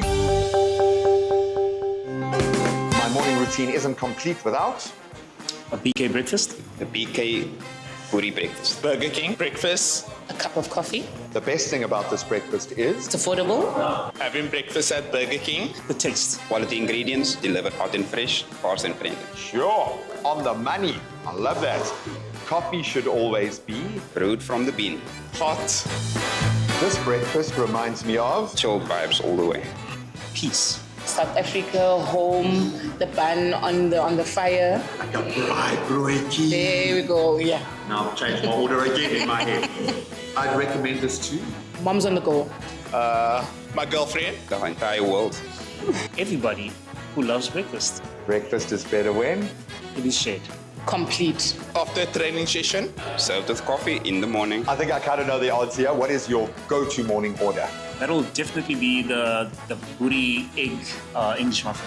Oh, very nice. It's a staple. I've just stepped into my next favorite Burger King spot. I really want to find our next two willing participants to put head to head in our next challenge. Let's go. Hello, hello. I am so sorry to interrupt. My name is Graham. I work on a show called Expresso, and we love our BK breakfast. I'm thinking as much as you. So first up, please introduce yourself. What is your name? Hi, I'm Norma. I'm from Cape Town. I love Burger King. That's why I'm here. My name is Alonzo. I'm a graphic designer here in Cape Town. I'm going to ask you some pretty interesting questions. Think quickly, fire off an authentic answer. Early bird or late riser? Early bird. Late riser. Quick bite or slow breakfast? Slow breakfast. Quick bite. Sweet breakfast or savory? Sweet. Savory. Sit down breakfast or grab and go? Grab and go. Sit down breakfast. What is that one breakfast non-negotiable item? What has to be there? Perfectly made eggs. Bacon. Same order every time or try something new? I'm a creature of habit, so same order. Same order every time. One word to describe your breakfast? Yummy. Fresh. Buddy, bon appetit, enjoy. I'm going to let you take your breakfast and get back to work. I'm getting hungry now. Well, clearly our BK breakfast kings and queens were ready for the challenge and they love their BK breakfast, but the challenge isn't over yet. I reckon let's hit the city to test their review readiness. On this, the not-so-slop-start side of Cape Town, I reckon the BK breakfasts sell themselves. But can their biggest fans do as good a job selling them? I smell a new challenge loading. Let's go. And I think I have found my tribe. We're going to have a little competitive fun here and see who loves their BK breakfast the most. So you look at your beautiful muffin. You've got to sell that muffin to me. Well, what can I say? You have a chicken patty that is the quality of one of the best schnitzels you've ever had in any brow house. I mean, as a boy mom, morning drop-offs, Burger King is the best. The best thing is this booty patty. Ooh. It tastes like real boodles. You're on the way to work, eat it in your car. You're on the way to the gym. You got a sweet treat in before the heavy workout. The chakalaka on here, nice and spicy. One of my favorites. And the one thing that tops it for me is this cheesy sauce. Get out. It is amazing. Bon appetit, ladies and gentlemen. I'm going to steal my microphone before I steal your breakfast.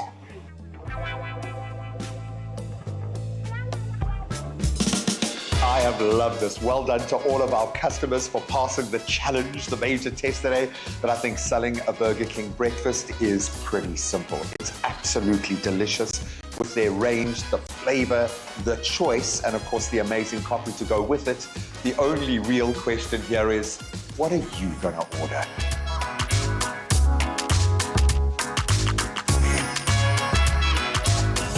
Ons billetjie. Where's Mufasa?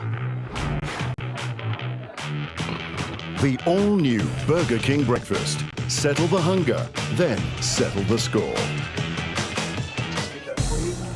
Cute, man. I hope you are just chilling out right now and not doing anything. I really hope so. No, maybe just lifting to sip your coffee, and that's it. That's all you need to do. No, I absolutely love that. If you are looking for a brilliant breakfast, and everyone I tasted was amazing. I'm struggling to find a favorite. It's clear, though, that Burger King's breakfast is making an impression with customers across the city. In fact, they could sell it better than I could. That's the thing. Which was amazing. So thank you so much, and I'm sorry I ambushed you while you were having your breakfast, guys. But the proof is in the pudding or in the burger. But now it's your turn to get involved and stand a chance to win one of 5 Burger King vouchers worth 200 Rand. Sorted. Head over to the Expresso social pages and tell us what's the most important part of a great breakfast. And of course, don't forget to use that hashtag Burger King Breakfast. Entries close 6 April 2026. Of course, T's and C's apply. Best part of breakfast? It must be an egg. Yeah. Sure. Eggy, eggy, eggy. Can't you see? Sometimes your love just hypnotize me. There's a reason, man. And now you can have all the eggs that you want. In fact, Mzansi, you got to hurry and pick your 6 lucky numbers, if that's your modality, to play Powerball Plus for an estimated 58 million Rand in that jackpot today. Come on. That's a lot of money. So what are you waiting for? You can buy your tickets now in store when you decide to, of course, leave your house. Otherwise, chill indoors and head to nationallottery.co.za. There is the mobile app you could also use, or your cell phone banking. And we'll make it even easier by keeping all of those important details on the Expresso socials, so you can check them out and then Panda Pusher play your Powerball Plus for 58 million Rand in the jackpot today. Good luck. Oof, multi-millionaires is what we feel like today. Coming up, you still get into the kitchen for Bake That Thing to make a hot cross bun tiramisu. Never. Ah. That sounds like a grown-up dessert for a big kid. We'll see you now.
It's my feel-good breakfast show. 3 pains, 1 hero. Tri-Park, triple relief. Park the pain your way. Grab yours today. Available in original and lemon flavors. Well, welcome back. Right now, you may be ready to get into your morning routine or even already on the move when pain makes its presence felt. Well, that's where Tri-Park makes all the difference. Tri-Park offers triple relief for headaches, toothache, and colds and flu. And it's ready to work in 8 seconds so you can keep your morning moving. It's Tri-Park, the pain powder that Gogo trusts to keep close, ready when everyday pain hits. 3 pains, 1 hero. Tri-Park, triple relief. Park the pain your way. Grab yours today. Available in original and lemon flavors. Someone's been sipping from the sauce this morning, undoubtedly. It's been crazy, man. But we've had the most delicious sauces. We've had chocolate, we've had caramel, we've had chocolate buttons. I don't know what went into this beautiful creation, but it looks amazing. So we want to duplicate. What am I even calling this? Right. Am I calling it a tiramisu, a bread and butter pudding, a dessert? I think the safest thing for our minds to just accept what it is to call it a hot cross bun tiramisu. Perfect. It is not a hot cross bun tiramisu. It is not. So what it is it's a cross between a tiramisu and a bread pudding, and we've played on the flavor of coffee to complement the spice flavor that we have in hot cross buns, and it is an amazing I was going to say quite grown up as well, which is nice. So if you've got those leftovers and you're kind of tired of the old bread pudding with the hot cross bun because we've done it so much, this is, I think, a rather cheeky, creative way of making something that's quite grown up. Okay, now speaking of cheeky, okay, we're gonna mess with the hot cross bun right now. Okay. Sylvia has a question. I think Sylvia sent through a voice note. Let's hear from her so we can get it directly from the source this time. Good morning, everybody in studio. I hope you're good and well. Clem, this is for you. Is it necessary to put in raisins? I'm allergic for raisins, but I want to make my own hot cross buns. Do you have any idea what can I do to make it fabulous? Also taste nice. Thank you. Okay, well, you're my new favorite person in the whole world, Sylvia. That was just the sweetest voice note ever. So she's allergic to raisins, so she can't have it. I was even going to be a little cheeky there, give her answer, but then I just heard how sweet her voice was, and I was like, no. So, absolutely, take the raisins out.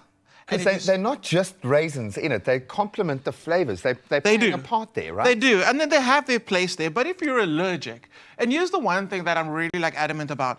If you're allergic, if Sylvia was gluten intolerant, and there was no such thing as a gluten-free hot cross bun, it would break my heart that Sylvia never had a hot cross bun ever again. You need to make food work for you as well.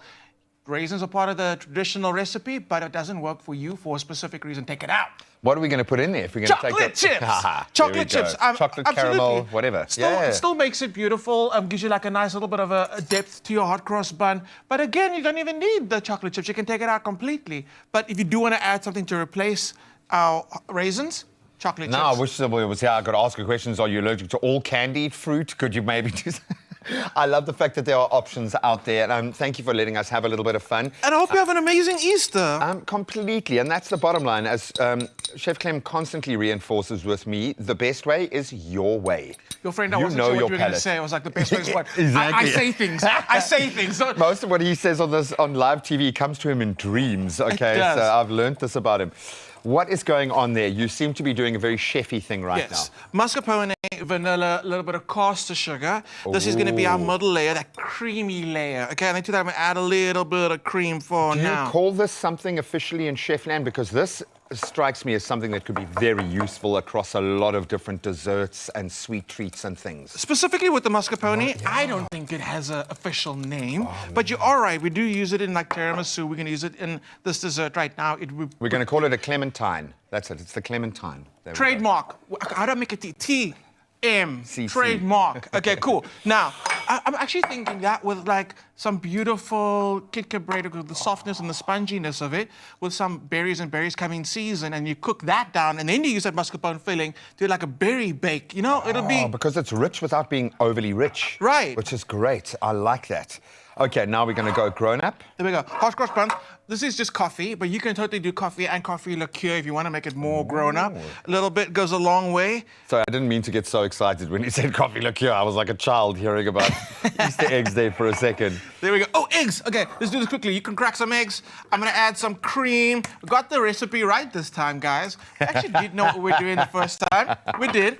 A little bit How many? All three? Yes, please. A little bit of vanilla essence this time. My new thing is actually combining vanilla extract and vanilla essence. They have different kind of flavors. For me, birthday cake is vanilla essence. Okay. Not vanilla extract, which is the more expensive one. Okay.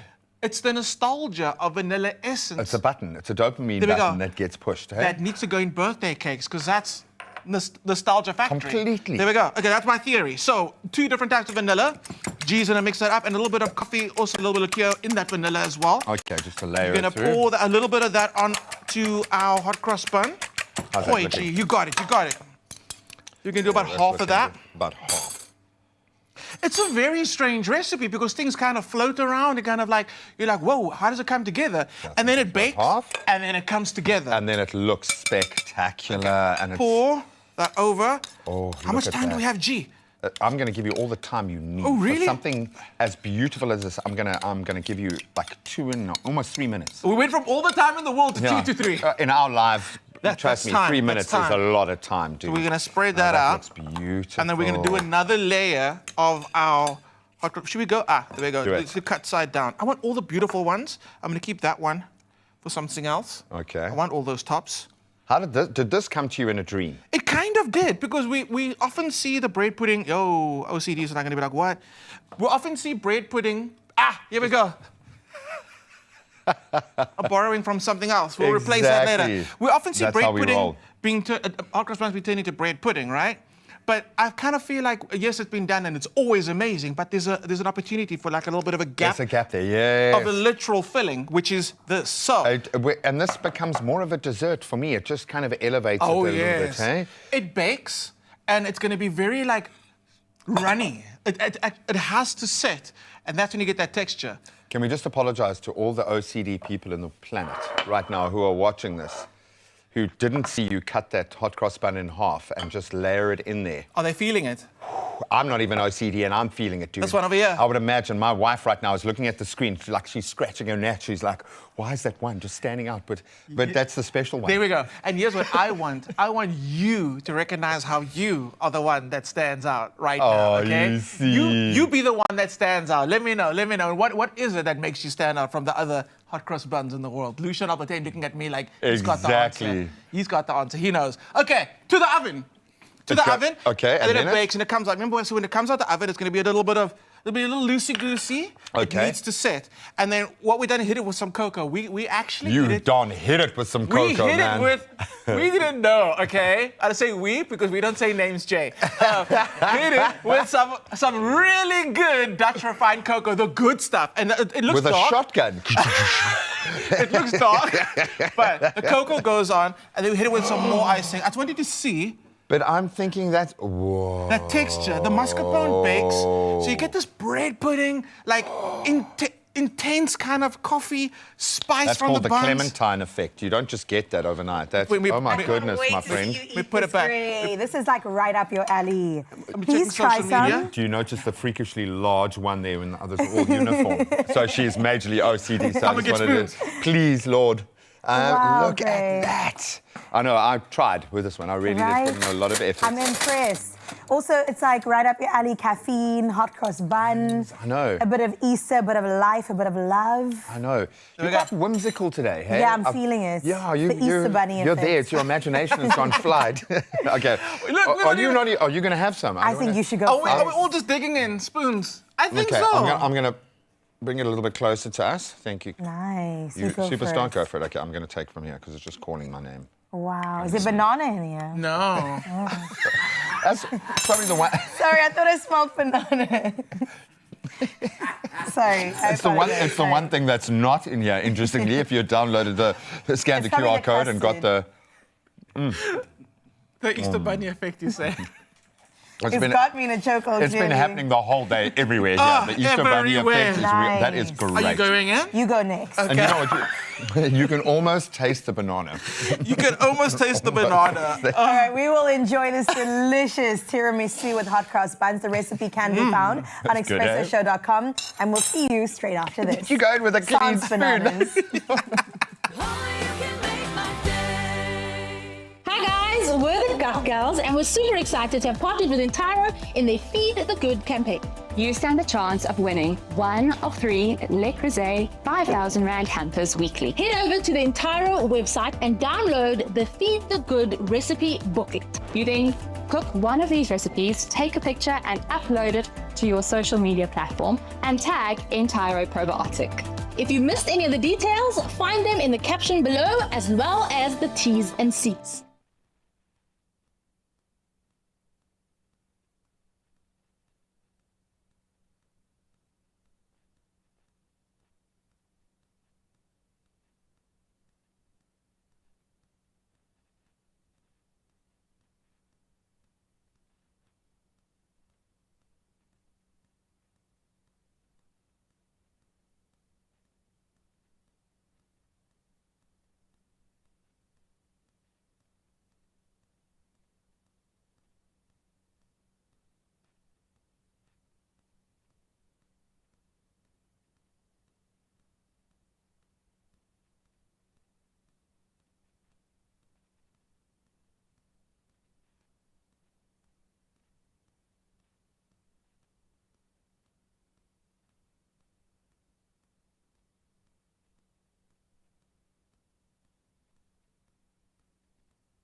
It's my feel-good breakfast show. Welcome back. It is your Feel Good Breakfast Show, and we have had a delicious time together on this beautiful Good Friday. Right now, though, considering that it is the long weekend, we want to make sure that you are taken care of and also driving safely. Oh, completely. I think we all wait with that awful feeling for the numbers to start coming in after these long weekends. So please, let's be conscious and proactive right now. And you have to be when it comes to the safety of your tires. Regular maintenance isn't just about making your tires last a bit longer. It's about protecting lives, about keeping you and your family safe on the road. And today we've got a tip of the day, courtesy of Dunlop. We're putting our knowledge and facts to the test with a quick round of 2 truths and a lie. And this is the rotation and alignment edition, giving you the tips that really matter when they really matter most too. And it's a safe place. Okay, we often are left feeling a little bit silly when we play these games because it feels like it should be such obvious knowledge, but we often don't, or maybe we live in denial. Here is the chance to educate yourself. So how it works is we're going to put 3 statements out, and then we're going to have to choose which 2 are truths and which one is a lie. Okay, and whoever gets the most correct wins this tire. Oh, I love that. That will fit on my car. Okay, here's the first one. Unicycle. Tire rotation every 10,000 kilometers helps maintain even tread wear, but it isn't strictly necessary if you mostly drive on highways. two-edged sword there. I feel like there's a trick, I don't know. Wheel alignment affects not only tyre wear, but also steering precision and fuel efficiency. How many? 2 truths and 1 lie, right? 2 truths and 1 lie, okay. This is the last one. Balancing your tyres is mainly for comfort. It has no significant impact on tyre lifespan or even vehicle performance. I think I know which is a lie. I think I know. So let's go through that again. So we look at tyre rotation. Every 10,000 kilometers helps maintain even tread wear, but it isn't strictly necessary if you mostly drive on highways. I think I've spotted a lie. I think the last one was a lie. So this one must be a truth. Yeah. I know the rotation really does help. And I suppose it stands to bear. Highways don't have a huge amount of cadence or uneven, and you're not turning a lot of corners and reducing that tread unevenly. They're going to wear evenly. So I would say that sounds like a truth. It does sound like a truth. The second statement, in fact, also sounds like a truth. But let's get into the answer for the first one. True. Thank you. Rotation is essential for all drivers, even highway users, because uneven wear can still occur. Okay, so we like the rationale, and thank you for allowing us to think our way through that. I love that. So let's look at our second truth or not truth. Wheel alignment affects not only tyre wear, but also steering precision and fuel efficiency. 100%. That's true. 100% true. Let's check out the answer to see how right we are. Please be true. Alignment directly affects tyre life, vehicle handling, and fuel efficiency. Well, that's the reason why some of the most dramatic science in the world right now is being done in Formula One training spaces where they're looking at exactly that dynamic. Remember, the car, all of it plays out through this. Isn't that crazy to think about? It's crazy to think. Doesn't matter how big the engine, how big the car, it all plays out through that. A lot of reliance on these little guys. Okay, the last statement that I think we both agree is not true. Balancing your tyres is mainly for comfort. It has no significant impact on tyre lifespan or even vehicle performance. You're a liar. Boo. You're lying. It is a lie. Balancing does more than comfort. It prevents uneven wear, vibration and premature suspension issues. That's one system, very finely tuned. Engineers work unbelievably hard to ensure that you get the fuel efficiency, you get all the performance, you get the safety measures. But this is one of those gateways that is ours. No one's going to come and tell you, hey, you need to change your tires. Literally you need to nobody. be tracking. I'm just looking at how beautiful this tread is. It's gorgeous. The fact that your finger can... I know, I'm thinking, oh man, you don't need to worry about anything. But get comfortable with it so that you don't feel like a victim when you're walking into a space. It's true. And I would imagine, do you feel that as a woman walking into like any workshop space like that, but for tires and stuff? And I've had to, because when I was still living in Joburg, it was a silly accident. I drove too close to the curb and then I landed like in the curb and the tire burst or broke. And so at the moment I cried, obviously, first, and then I had to figure it out. I had to find a wheel place, get an Uber, do this and that, and they helped me out. So that was really lovely of them. Has anything kind of jumped off the page for you through this series? Because there have been a few things. I didn't realize how much information is stored about the tyre, and I've just been blindly trusting. You know, you can see the year, everything. 100%. You are empowered. What through this journey has surprised you? You know what? How little I knew. And I love that, because I started on like a zero base. And so when I started learning a little bit more, it's now ingrained in me how important our tyres are. I've got a new car, so right now it's not really a big concern, but I know it will become one. Make sure you have that spare wheel. Every time I go to the petrol station, they also ask about the tyre pressure. You've got to know your tyre pressure, how many bars, so that they can also pump it if they need to, so that you're not driving like this, you know. Soon you'll be pumping up your own tyres. And then you know. Then I've made it. Well, the bottom line is it's our responsibility, okay? And unfortunately, I think it's an area where we don't take the necessary precautions ahead of time. So we thought we'd take this one to the crew for some fun behind the scenes to see what happens and if they are as empowered and understand anything, in fact, about things like rotation and alignment. Let's take a listen.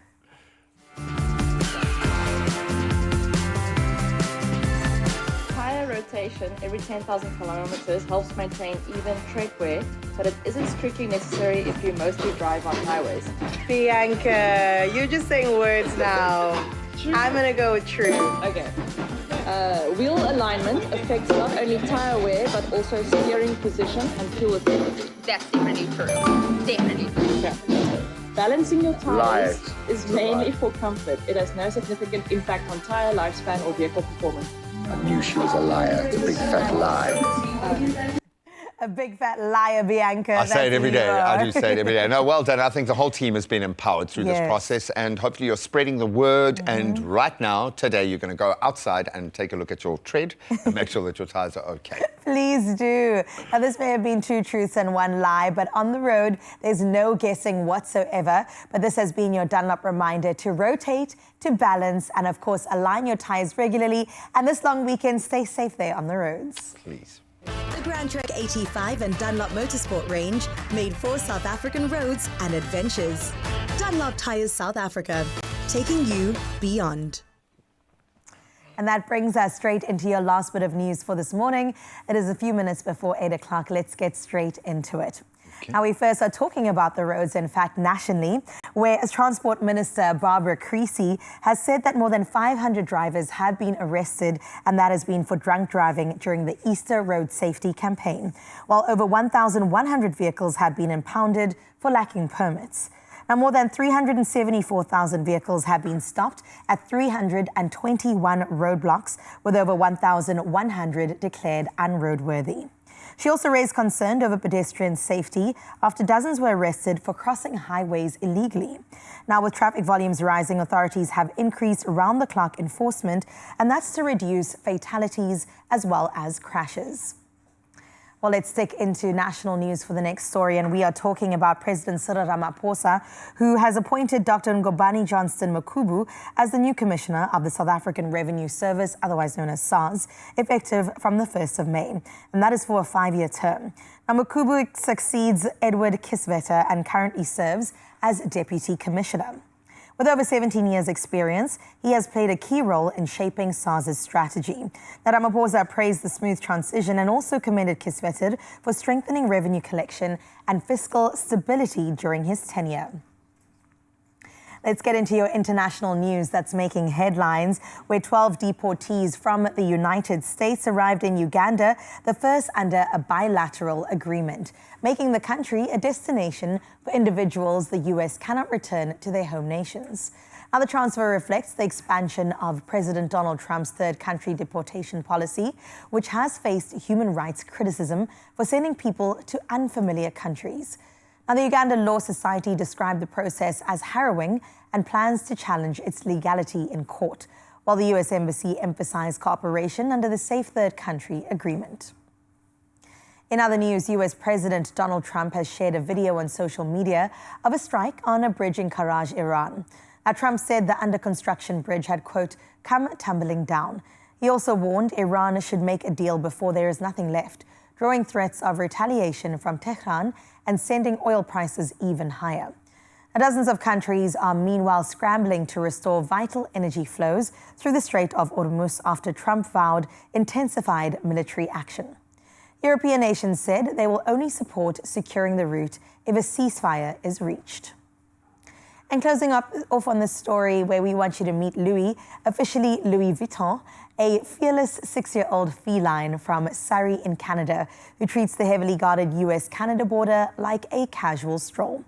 Now, while guards, cameras and helicopters keep watch, the fluffy outlaw simply hops a ditch. No panic and no paw sport needed. Locals adore the cool cat, who greets everyone like he owns the place. But Louis isn't just visiting, he is importing gifts, expertly catching snakes and mice and dropping them off like surprise parcels. A great way to close off your 8 o'clock news, a beautiful way. And we say, Louis, we love you here on your Feel Good Breakfast Show. It's time now to get into your sporting highlights with that serious swagger. Here is Gray.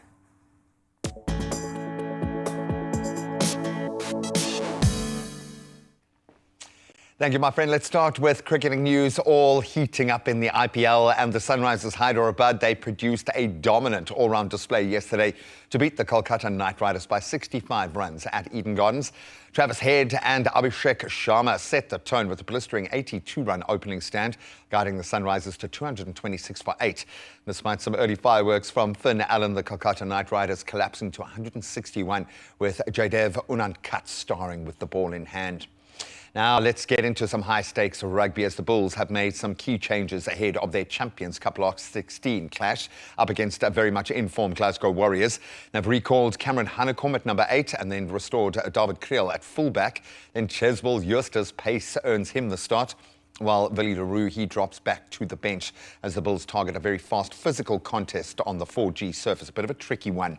Now, staying with rugby, the junior Springbok coaching team and coach Kevin Foote has named a strong 45-man training squad for their Stellenbosch camp ahead of the Under-20 Rugby Championship. Now, terrifyingly so for our opposition, 4 players from the recent Springbok alignment camp are included.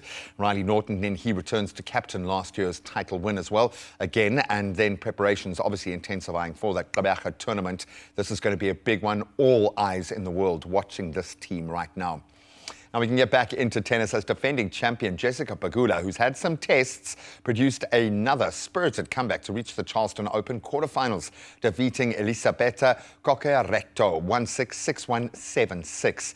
The American had to save match points before dominating that final set tiebreak, sealing some, I would imagine, very sweet revenge for last year's Wimbledon loss, and are setting up a clash with Diana Schneider. And that's where we leave our sport for now. Let's get into our weather.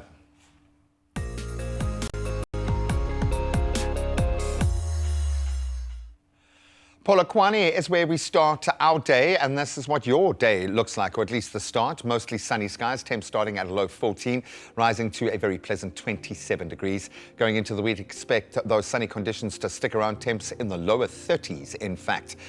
Then we can shift gears, moving through to Klerksdorp. You can expect mostly sunny skies and temperatures starting at 16 degrees, reaching a high of 28. Then you're in for a beautiful sun-filled weekend, temps peaking at around 28 degrees. And it stays in that zone as you look further into the week. A little bit of cloud cover kicking in the new week. Moving to Pretoria, you are waking up to mostly sunny skies for your Good Friday. Temperatures ranging between 14 and a warm 27 degrees. Then coming days, you've got sunny conditions, albeit a little bit of rain expected next week, kicking in around Tuesday. Jersey, you'll begin your day under mostly sunny skies as well. Your temperatures kicking off on a low of 13, reaching a high of just 24. And then in the days ahead, expect more sunny skies and your temps ranging, starting to drift in that lower range, 13 up to a high of 26. And then moving to Mbombela, partly cloudy skies is how you wake up today. Temperatures will rise from a cool 15 to a balmy 25 degrees. And over the coming days, you can expect more cloudy skies coming in, a little bit of rain kicking in next week as well. Moving inland to Bloemfontein, today you can expect mostly sunny skies, your temps climbing from a low of 16 to a beautiful 29. And then sunny conditions, they persist, albeit a little bit of rain chanced on Sunday, 35% chance that will make landfall, so be prepared. Then moving to Richards Bay, you can expect a cloudy start to your morning, clearing later on as temperatures range from a warm 20 to a pleasant 27. Then looking ahead, you've got sunny conditions and your temps in the upper 20s, just beautiful. Enjoy the long weekend and the start of the new week. Moving to the playground, Durban, you've got cloud patches lingering as the day begins and a moderate northeasterly wind coming through. Temperatures starting at a warm 19, climbing to an inviting 28 degrees. Perfect for our Easter weekend. And then looking into the weekend, you've got rain chanced at 40% on Sunday. Moving to Mthatha, bright and sunny skies should be above your head right now. Temperatures rising from a warm 18 to what will be an uncomfortable 34 degrees. And in the coming days, you can expect some wet conditions coming through, rain averaging around 73%, tempering that heat at least. Now moving to Cradock, expect your partly cloudy conditions throughout the day today. Temperatures moving from a cool 18 to a searing 34 degrees. You're in for mostly cloudy skies and rain averaging around 25% as we move forward. Gqeberha, you're in for mostly cloudy conditions today. In fact, rain chanced at 25%. And your temperatures climb from a pleasant 18 to an inviting 28 degrees in between the rain. Cloudy and wet conditions, though, will dominate your weekend. Temps in the mid-20s. Gorgeous George, you can expect mostly sunny skies. High chance of afternoon rain, 70% chance, in fact. Your temperatures going from 17 to a comfortable 23 degrees. And And then you're in for a wet weekend. Sadly, rain chanced at 40% tomorrow. Cape Town, you start your day with some morning scattered showers, and that's chanced at 65%. We've seen a few of those already. Temperatures ranging from 16 to 22 degrees as a result. Then looking ahead, similar conditions continuing, highs in the low 20s. And then Sutherland, you've got an afternoon thunderstorm headed your way, 90% expectation there, and then temperatures climbing from 12 to only 19 degrees. Looking ahead, a partly cloudy sky above, temperatures ranging from 5 to 21. Moving to Kimberley. Good morning, Kimberley. You're in for mostly sunny skies, temperatures ranging between a warm 18 and then a hot 32 degrees. In your coming days, bright and sunny conditions with some highs in the lower 30s. So you're going to be able to savor the last of summer. Then Uppington, you get a brief reprieve. Partly cloudy conditions can be expected across your region. Will it temper the temperatures? Well, they start at a warm 20 degrees, climbing to a scorching 35 degrees. And they stay pretty high throughout the rest of the week, albeit with some partly cloudy conditions coming through, but expect those temperatures in the lower to mid 30s and take care of yourself. Oh, I've got to say, the sunrise views have been exceptional this morning. So we've seen Durbs, Pietermaritzburg represented. This one, Wynberg in Cape Town. This is my hood, baby. This was sent in by Somaya from Wynberg here in Cape Town. You've already had your morning showers. 23 degrees Celsius is what it's going to feel like today. But look at that beautiful picture. So, in fact, I was wrong. It was Simonstown put her hand up first. Oh, and Denise rather, took this gorgeous photo from Simonstown, and I would imagine people are going to flock there today. It just looks beautiful. Then Merv, he lit up Pietermaritzburg. That is gorgeous. Talk about capturing the moment, the austere rise of the sun. And then Somaya just showed us what Cape Town looks like as she starts to wake up and embrace the world. Absolutely beautiful. It's going to be tough to beat, but if you think you can, send us your pictures. We'd love to hear from you and see what it looks like out your window, above your skies. We want to wake up with you every single day, and thank you so much for contributing in that way. Well, we're going to savor the final hour of the show that we have with you on this very Good Friday today. In fact, I need to have my appetite whet because we have not stopped eating the whole morning. Carissa, what's on the way? We really have not, and it's been so good, Gray. Well, let's get into the rest of the show. We're talking all things Montreux Jazz Festival. It was an epic occasion, so much so in terms of the success that they've already put out next year's dates. So make sure that you stick around to find out what that's about. And then, of course, Reda is here, and we're going to talk about ulcers just in time for the Easter weekend. It's a long weekend at that, lots of indulgence. So let's make sure that our bodies are doing good. We'll see you after this.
It's my feel-good breakfast show.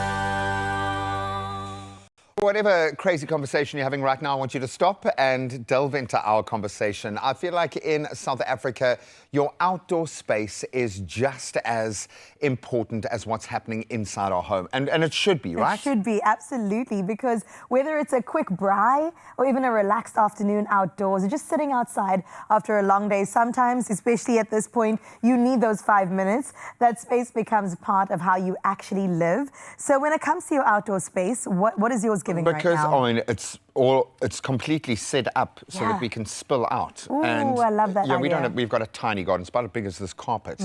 But there's a trampoline in there. There will be a paddling pool in summer. A full seated area. Yes. But you've got to have that. You've got to have the space, but it's the green. It's just got to be green all around. I love gardening. I love creating the idea of like an atrium or a little kind of hideaway pod. I love Oh, I'm here for it. We've got a porch and a backyard now. It's the first time because we've been living in apartments our whole life, and I'm still building it up. But every time I host, I basically take our furniture outside and put it on the deck, and then all I'm missing is one of those umbrellas that can kind of hide us from the sun. But the braai's there, the couch is there, and everything beautiful is there. And we live in South Africa. Come on. This is the way that it should be.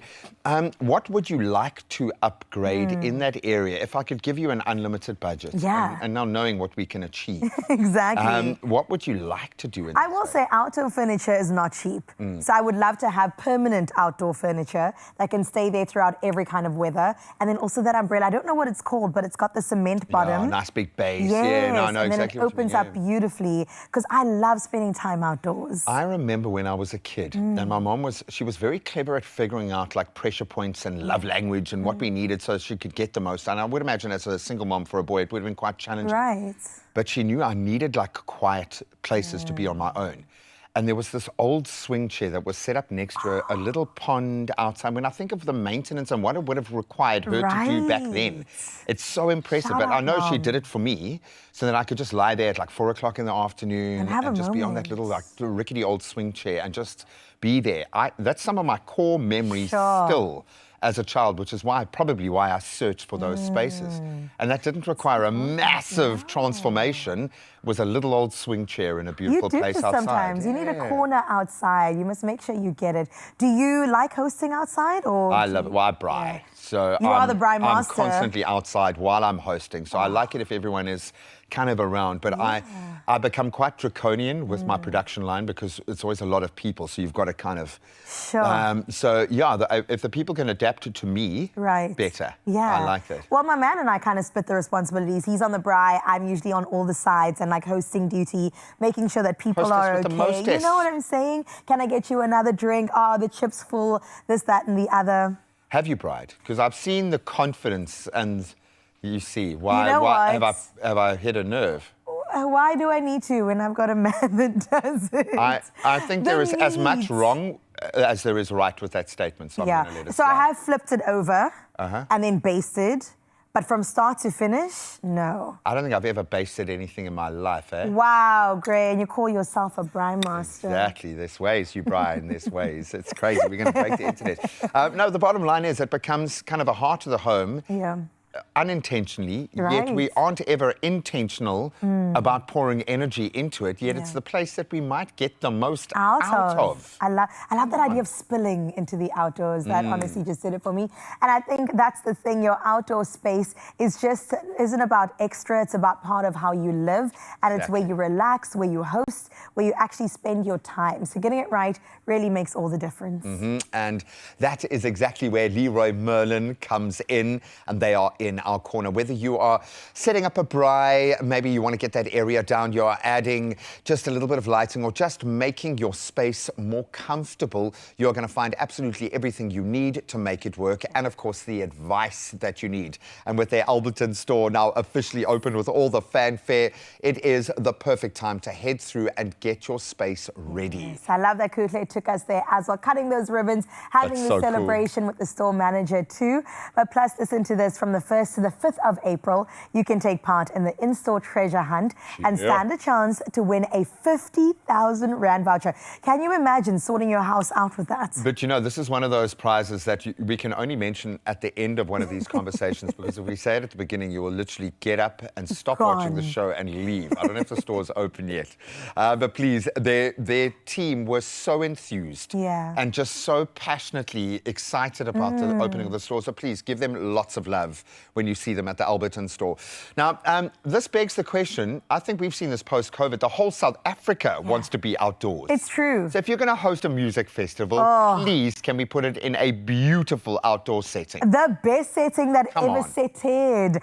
This past weekend, we had a good time. I say we because I was so part of it at the debut, the inaugural Montreux Jazz Festival that happened out in Franschhoek. I got to MC it. And yes, it did go down in the beautiful Cape Winelands in Franschhoek. A historic moment for music because for the first time in its 60-year history, the legendary Spirit of Lake Geneva found a new home right here in the heart of the Western Cape in the Cape Winelands. Oh, man. So for 3 days, magical days, I would imagine the Valley transformed into an intimate stage for global icons. And I think there were a couple of massive names that would have taken your breath away. I was standing, I smelled Leila Hathaway. She was so close to me. I got to welcome her, Robert Glasper as well. There was Tandiswa Maswai, King Ta, Mandisi Gianchis, who we've had on our couch countless times. Such an incredible talent. DJ Easy was there as well. It was just something to behold. Well, I think we need to behold it. So let's get front row.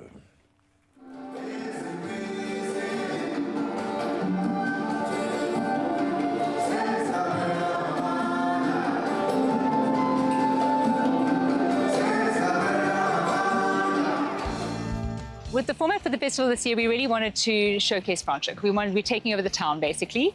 And we've got 2 main stages at the Arches, at the Monument, where we've got multi-genre acts playing on there. We've got the Jazz Village, which comprises of a space that we've got workshops that are happening, which are open to all.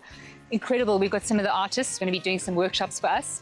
We've then got our intimate stage in the historic church, which is the Jazz Village. And that's going to be incredible for the real jazz lovers to get up close and personal to those artists. And we really just wanted Franschhoek to shine. So all the galleries, the restaurants, we've got wineries, all the beautiful boutiques. So it really is just an opportunity for people to enjoy everything that Franschhoek has to offer.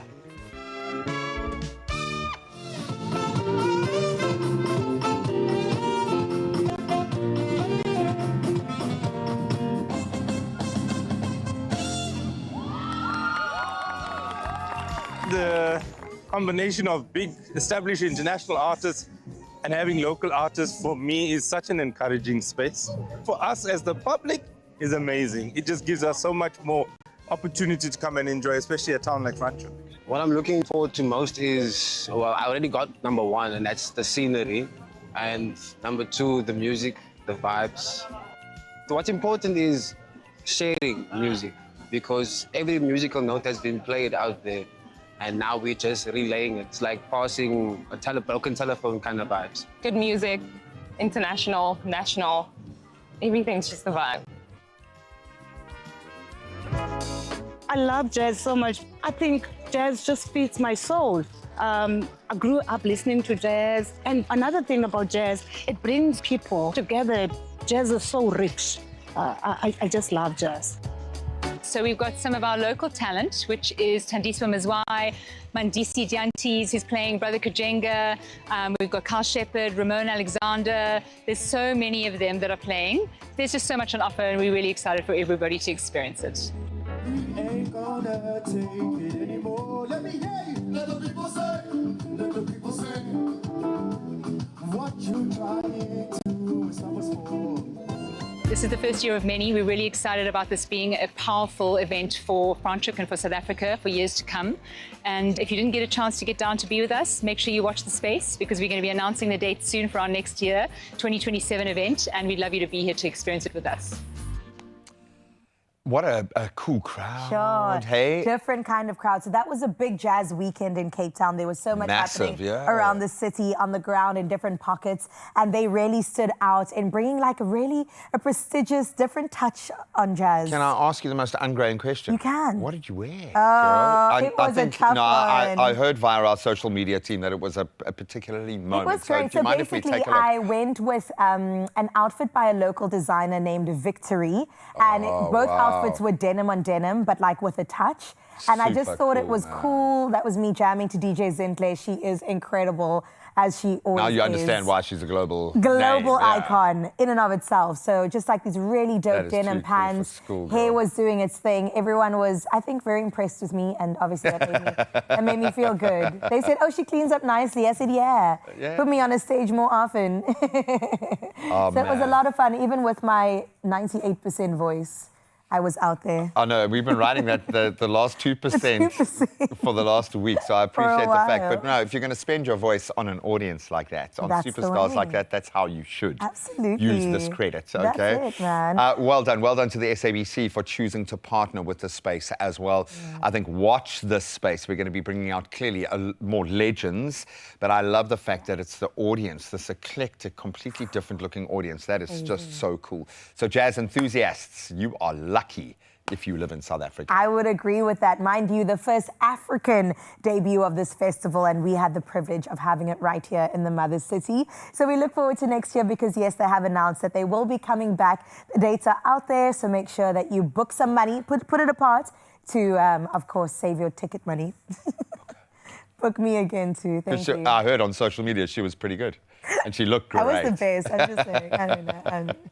All right, still to come on your Feel Good Breakfast Show. We've got Rida in the building. We're talking all things ulcers. Pickled fish may be good, but we know the acidity levels are quite high, so we want to make sure you're okay.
It's my Feel Good Breakfast Show.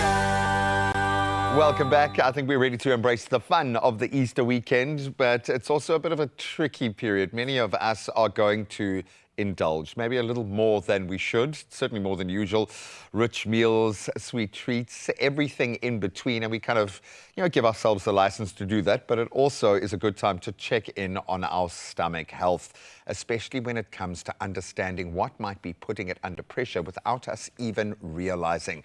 Well, our favorite local pharmacist, Radar Kader, is here to unpack what really contributes to stomach ulcers. Now I've got your attention.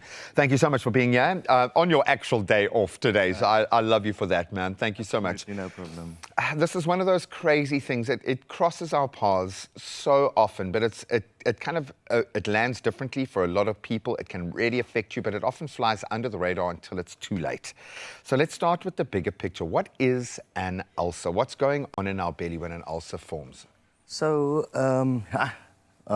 good to be here again. Thanks for having me, Graham, and happy Easter to you. Thank you, Mark. So stomach ulcers is actually caused by the thinning of the lining of the tummy. And this can be, contrary to most people that walk into pharmacy think it's caused by spicy foods or stress. Those make it worse. They can exacerbate, okay. But the actual causes of it is most of the time it's a bacteria called H. pylori, or actually very commonly it's medication that can cause it. So things like anti-inflammatories, common ibuprofen and diclofenac, constant use of it can actually cause the stomach ulcer. Yeah. And so I suppose it becomes a real battleground for you because you are that gateway on both sides of that equation. Absolutely. So I suppose you must have to be a lot more aware than many people are. Are you surprised? Are people often surprised as to why they have an ulcer? Because it kind of feels like my immediate stigma and association was if I'm going to overeat and overindulge, but that can exacerbate what's already there. Absolutely, absolutely. So it's sort of sitting there, lying in the background, and just daily habits bad sort of daily habits with eating late at night, skipping meals, and then sort of eating a big meal at one time. Those things can actually make the ulcer sort of underlie and get worse and worse without you even knowing. Yeah. And I would imagine it's something that could be there for a long time without us knowing, and then it gets triggered. And for me, one of the biggest triggers is stress. Why do we often link the gut and stress? Seems to be a constant link, but how does it play a part here? So I think people don't realize it, but when you're under constant stress and chronic stress, the body actually starts producing more acids, and because the stomach lining is thinned out, the acid, and that's why I say it's not a major cause of the ulcer, but it exacerbates it. So it then starts eating away at the lining and then starts causing severe pain. So ulcers are very, very painful. Yeah, I just always think, and I know we say this every time, like children, but like acid in an open wound. It's it even sounds excruciating when you say it.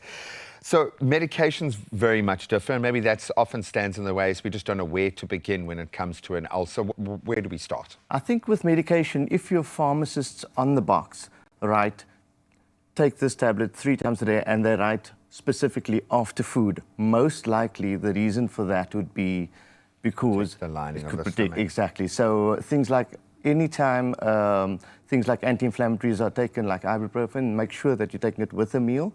And if you're taking it for an extended period of time, rather chat to your pharmacist about other alternatives that are stomach safe.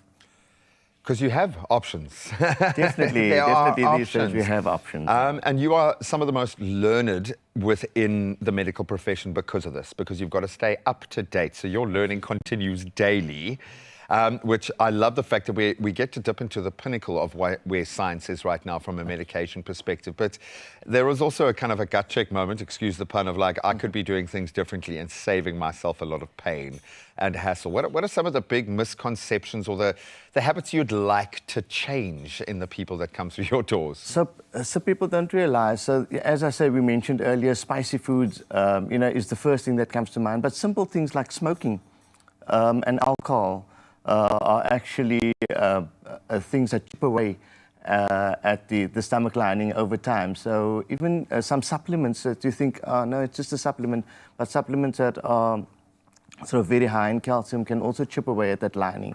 So you must always be conscious about the package inserts, read a bit about it, and if it says it's going Knowledge to is affect power, the tummy, yeah.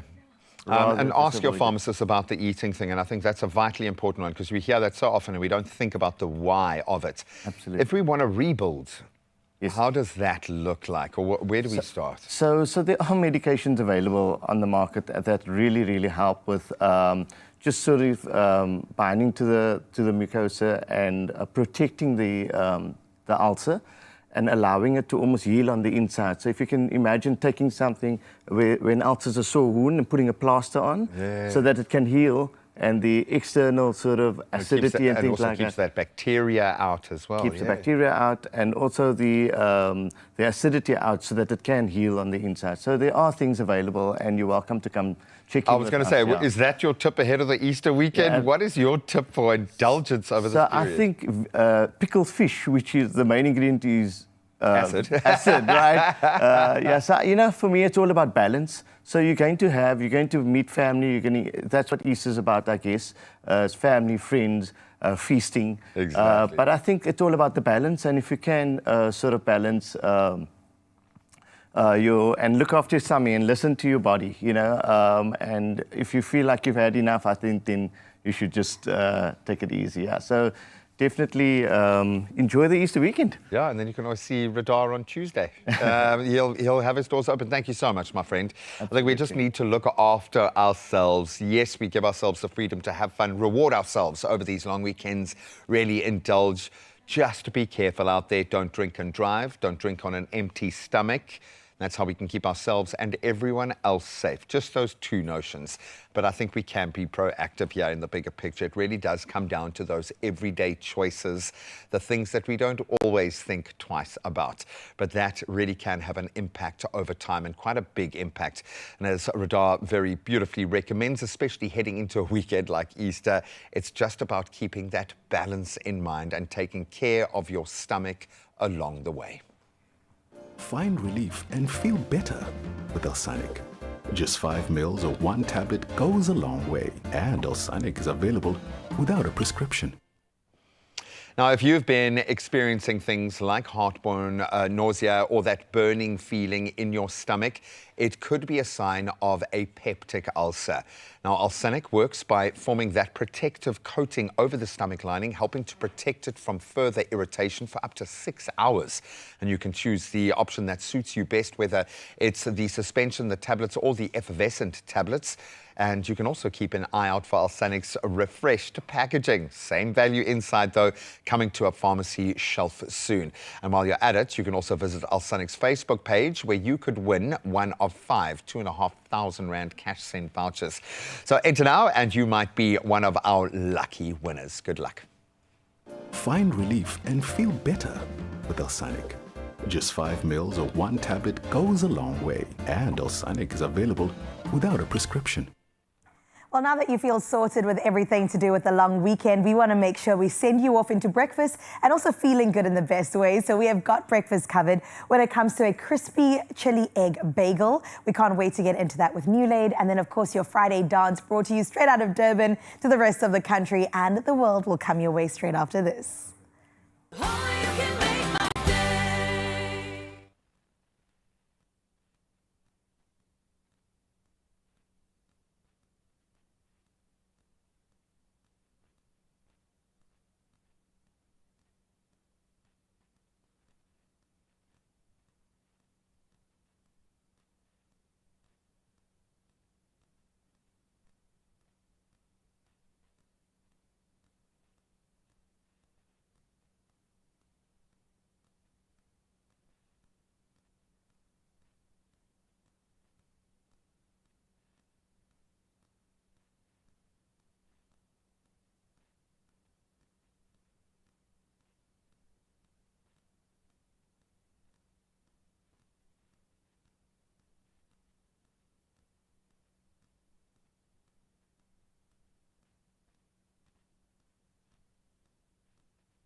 It's my feel-good breakfast show. Welcome back. I don't want to be accusing you of anything, but have you missed this week's Tropica Island search? I hope you haven't, but don't stress because we will make sure that you get it in. Okay, we've got you covered in true Tropica style. This is your last chance to catch our gorgeous award-winning Zanele Potelwa and the incredible Chad Jones soaking up the sun in Antalya, rather. Look at that. Oh, it's gorgeous. So beautiful. In Turkey, of course, where we love. I think it feels very South African. Turkey, like emotionally we are connected. That's the thing. Even with Mauritius, feels very South African, but it's an island, so it's a really great adventure for all of them. And in this week's episode, it is jam-packed. So I really hope that you'll be able to catch up on so much more that they got into. But now that, you know, with Tropica, it's never just about the destination. It's also about the smooth experience. Oh, and you know, with Chad at her side, Zanele was not going to hold back. He was ready to dive right in. He's that kind of guy. From sun-soaked adventures on the water to a little friendly competition on the paddle court. No injuries. I've seen them both since. They were both fine. And of course, those unpredictable moments that keep things interesting. What makes the adventure? I'm telling you, and you at home will love this because Antalya is more than just a pretty backdrop. It actually is really rich in history as well as culture, as Turkey is, right? Oh man, it's living history. So whether they are exploring those ancient ruins or visiting vibrant, very much alive markets, this episode pulls you right into their moment. The kind of place that makes you feel like you're already on island time. Oh, look at that. Oh, that octopus. And they just take it all in. One big question does linger.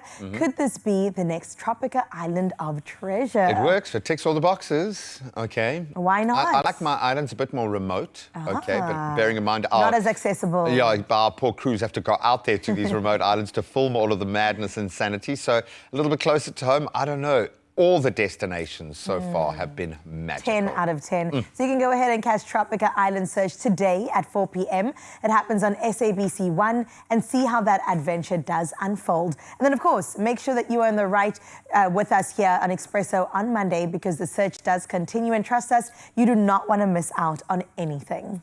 But for now, here is just a little taste of what that smooth island adventure has in store if you head to Turkey. This week, in search of the next location, I'm in Antalya, Turkey with season 11 contestant Chad Jones. Where we explore the trio of sea, sun and sand, and also the cultural and historical discoveries of this Mediterranean paradise. Everywhere we go is just view. You almost feel like you've been transported back in time. Will Antalya come out as the smoothest of them all? Join us Monday evening at 6, repeat Tuesday at 2 p.m. on S3 to find out. All right, I was promised the best breakfast I have ever eaten this morning, so I am ready for it. Sometimes all it takes is one bold twist to turn something simple into something unforgettable. And today we are taking eggs in a whole new direction with a crunchy, spicy, flavor-packed bagel that's been taking over the social feeds, and understandably so. It's quick, it's punchy, and the kind of meal that proves new-laid eggs can be anything but ordinary. Oh, that looks good. It looks magical, in fact. And we've got all of those ingredients. Are you going to be able to do this? Of course. Hey? Because all you need is the new laid eggs. That's as far as it goes for me. Eggy, Can't you see? Look, I know we plagiarized someone else's song, so they can take it if they want. There is something magical about the egg. It's all the right kind of good nutrients. Perfect. It's great energy. It's the protein. And here you get the sizes that you need. I need an extra large egg in my life. And also the 18-pack. Yeah, or no, the don't even 50-pack play it. No, even. my whole family lives off it. It's our substitute meal Exactly. if ever we're running low on anything. Anything. But I can create, honestly, about 10,000 meals from an egg. I'm I just telling you. love it so much, but it's the umami-ness of it that leans into perfect collaborations with This is something you really enjoy, isn't it? A Chili Crunch, guys, will change your life. Chef Clem Gunner got me into it, and I haven't looked back. The only problem I have is I can't buy it all the time, eat it all day, every day on everything.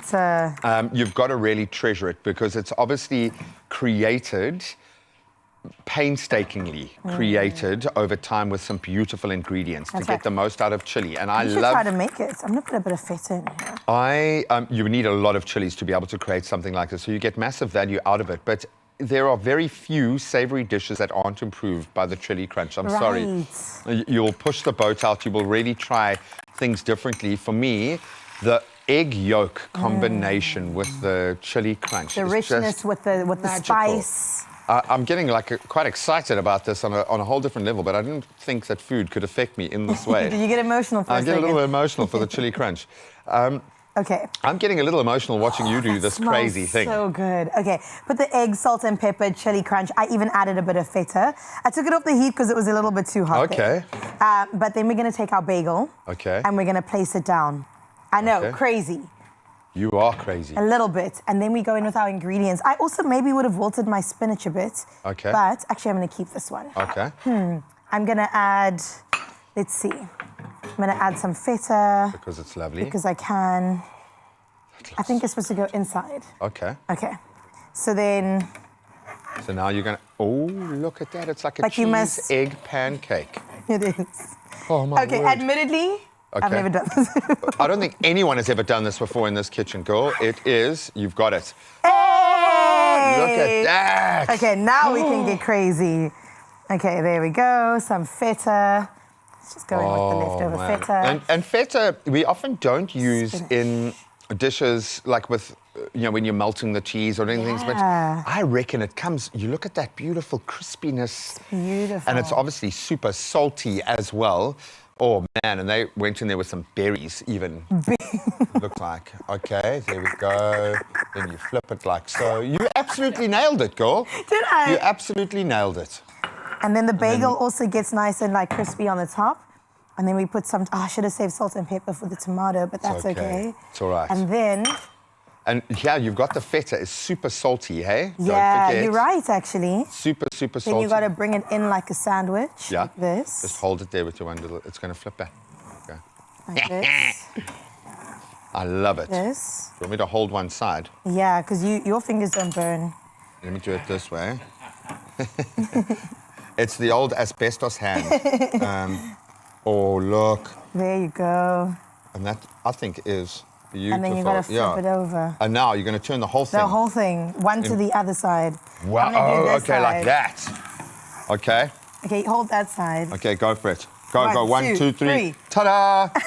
one tomato tried to escape, but look We at got it. him in. It's in. It's a bagel, and it's filled with everything.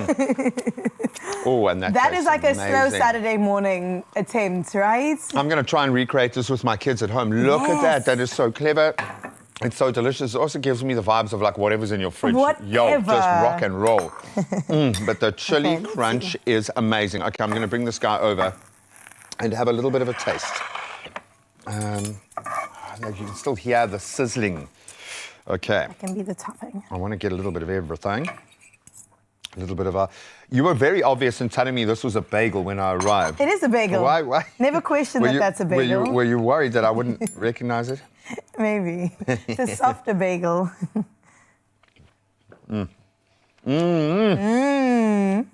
I need a paddle.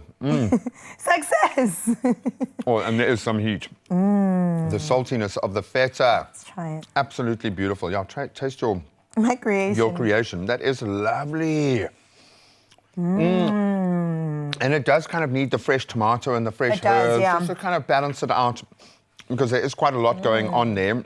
But it is wonderful. I'm sorry, there is nothing you cannot cook without a chili crunch. And without Beautiful. an egg. Now listen, Mzansi, you stand the chance to win a new laid hamper with, listen to this, 750 Rand. Oh, please. To create this trend at home. Simply reply to the competition post on the Expresso social media pages and tell us how you would upgrade your eggs with a bold twist. We've shown you a direction.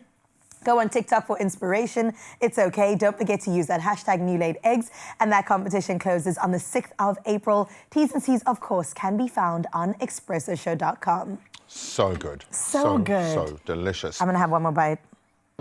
Well, we are going to give you the chance to win and win big, Mzansi, but you got to hurry. Pick your 6 lucky numbers right now and get on board for Powerball Plus today. Why? Because there is an estimated 58 million Rand sitting in that jackpot this Friday. So please, what are you waiting for? Go in-store, get your tickets online, nationallottery.co.za. You can use their mobile app. You can use your own cell phone banking setup. There's normally a little drop down there, super easy. And we'll post all of those deets on the Expresso socials. You can check them out at your leisure and then panda push or play your Powerball for an estimated 58 million rand in that jackpot today. All the best of luck. I wonder if there's going to be anything left of this after the break. Probably not. Lucian is coming. Let's go. We'll see you now.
It's my feel-good breakfast show.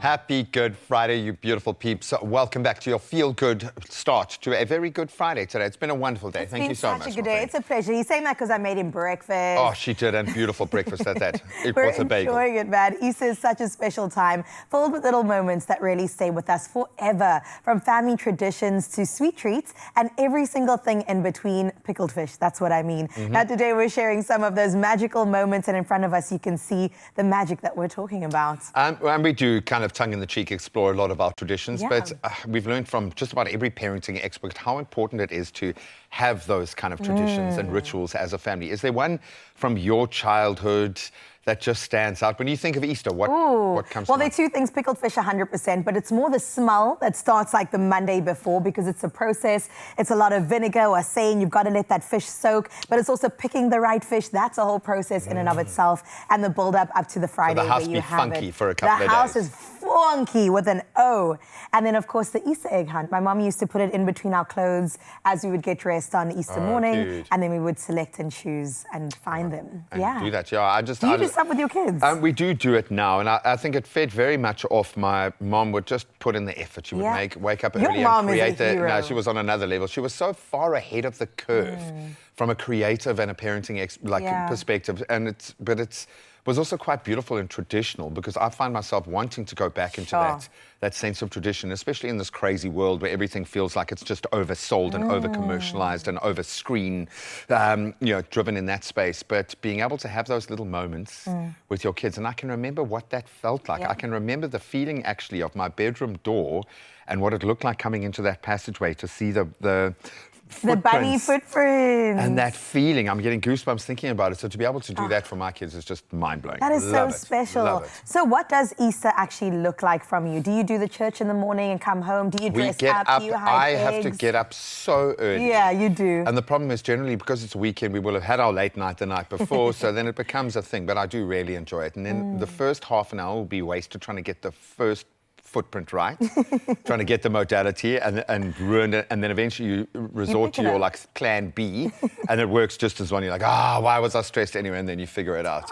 But yeah, no, I generally have to do it really early because my kids wake up so Of ridiculously course. early, They wake so- up at 6. You're up at 4 having to do this. Both of my as kids were well. up with me this morning on the way into work. I love you guys. Thank you for Hopefully they're being not there for the start watching. of the day. Because- So what does your Easter look like now? Oh, as a now it grown-up? is a little bit different because we get to make our own rules. So now I buy my own Easter eggs and they get to the lint level. Do you know what I'm saying? Ooh, because you I don't can. play. Because I can. And also I try to carry the tradition of going to church on the Sunday morning Okay. and spending Sunday with my family. So I'll go over to my mom's place. We'll cook up a little something. It's usually the end of Lent as well. So for those who celebrate or have sacrificed, they can eat meat for the first time because they've been eating fish.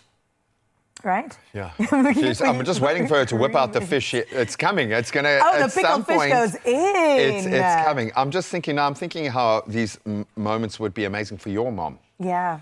And she And- tells me that too. Yeah, and we forget about that because they Yeah. have fewer and fewer of these moments with us. Don't as make we me progress. cry now. Yeah, so let's just, come on, think about family. Let's connect. If you haven't cried over an Easter weekend, come on, are you even family? Today is all about those extra special Easter memories and moments. And luckily for us, all of this has been woven into the actual tradition of this beautiful day.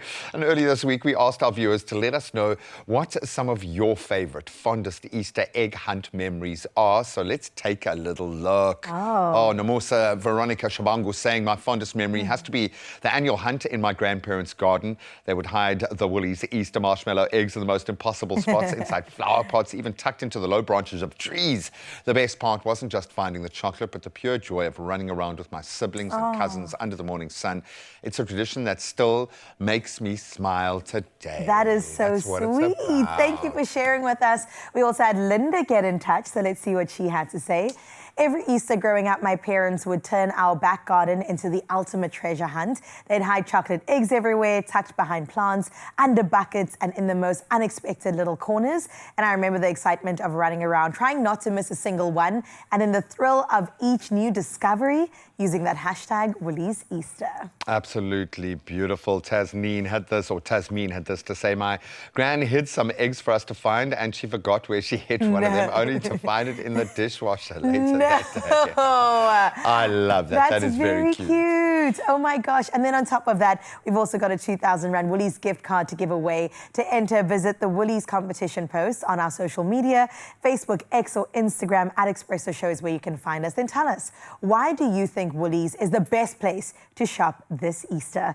And don't forget to include that hashtag Woolies Easter. Competition does close at midnight on Monday, the 6th of April. And of course, T's and C's on expressoshow.com. All right, you better get on it. We're going to get a lot of entries for that one. And this is why, okay? That is the magic of Easter. Simply put, simple moments, sweet treats, and time well spent with loved ones. So we're wishing you all a beautiful Easter weekend filled with joy, a lot of togetherness, and a lot of this as well. So much of this, please, and then some. And remember, Woolworths has all your Easter favorites ready for you, and you can get them in-store, online, or even on the Woolies app. All right, I think we need to get moving now because that's what we want. We want energy for your long weekend. We want to get you outdoors and moving. So the perfect tone setter. It's time for the Expresso Good Friday dance. It's the Champions Dance crew down in Durbs.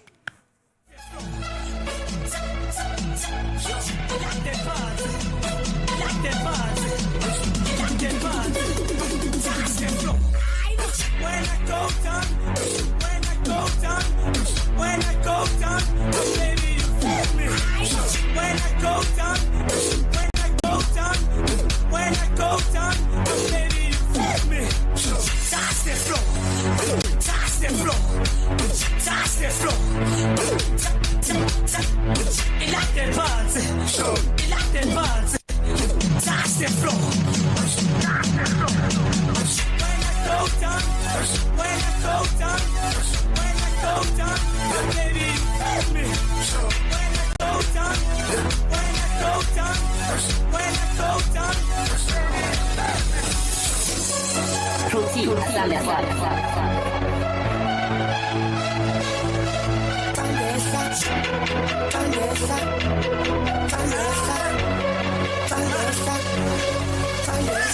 when I go down, when I go down, when I go down, baby, you feel me. When I go down, when I go down, when I go down.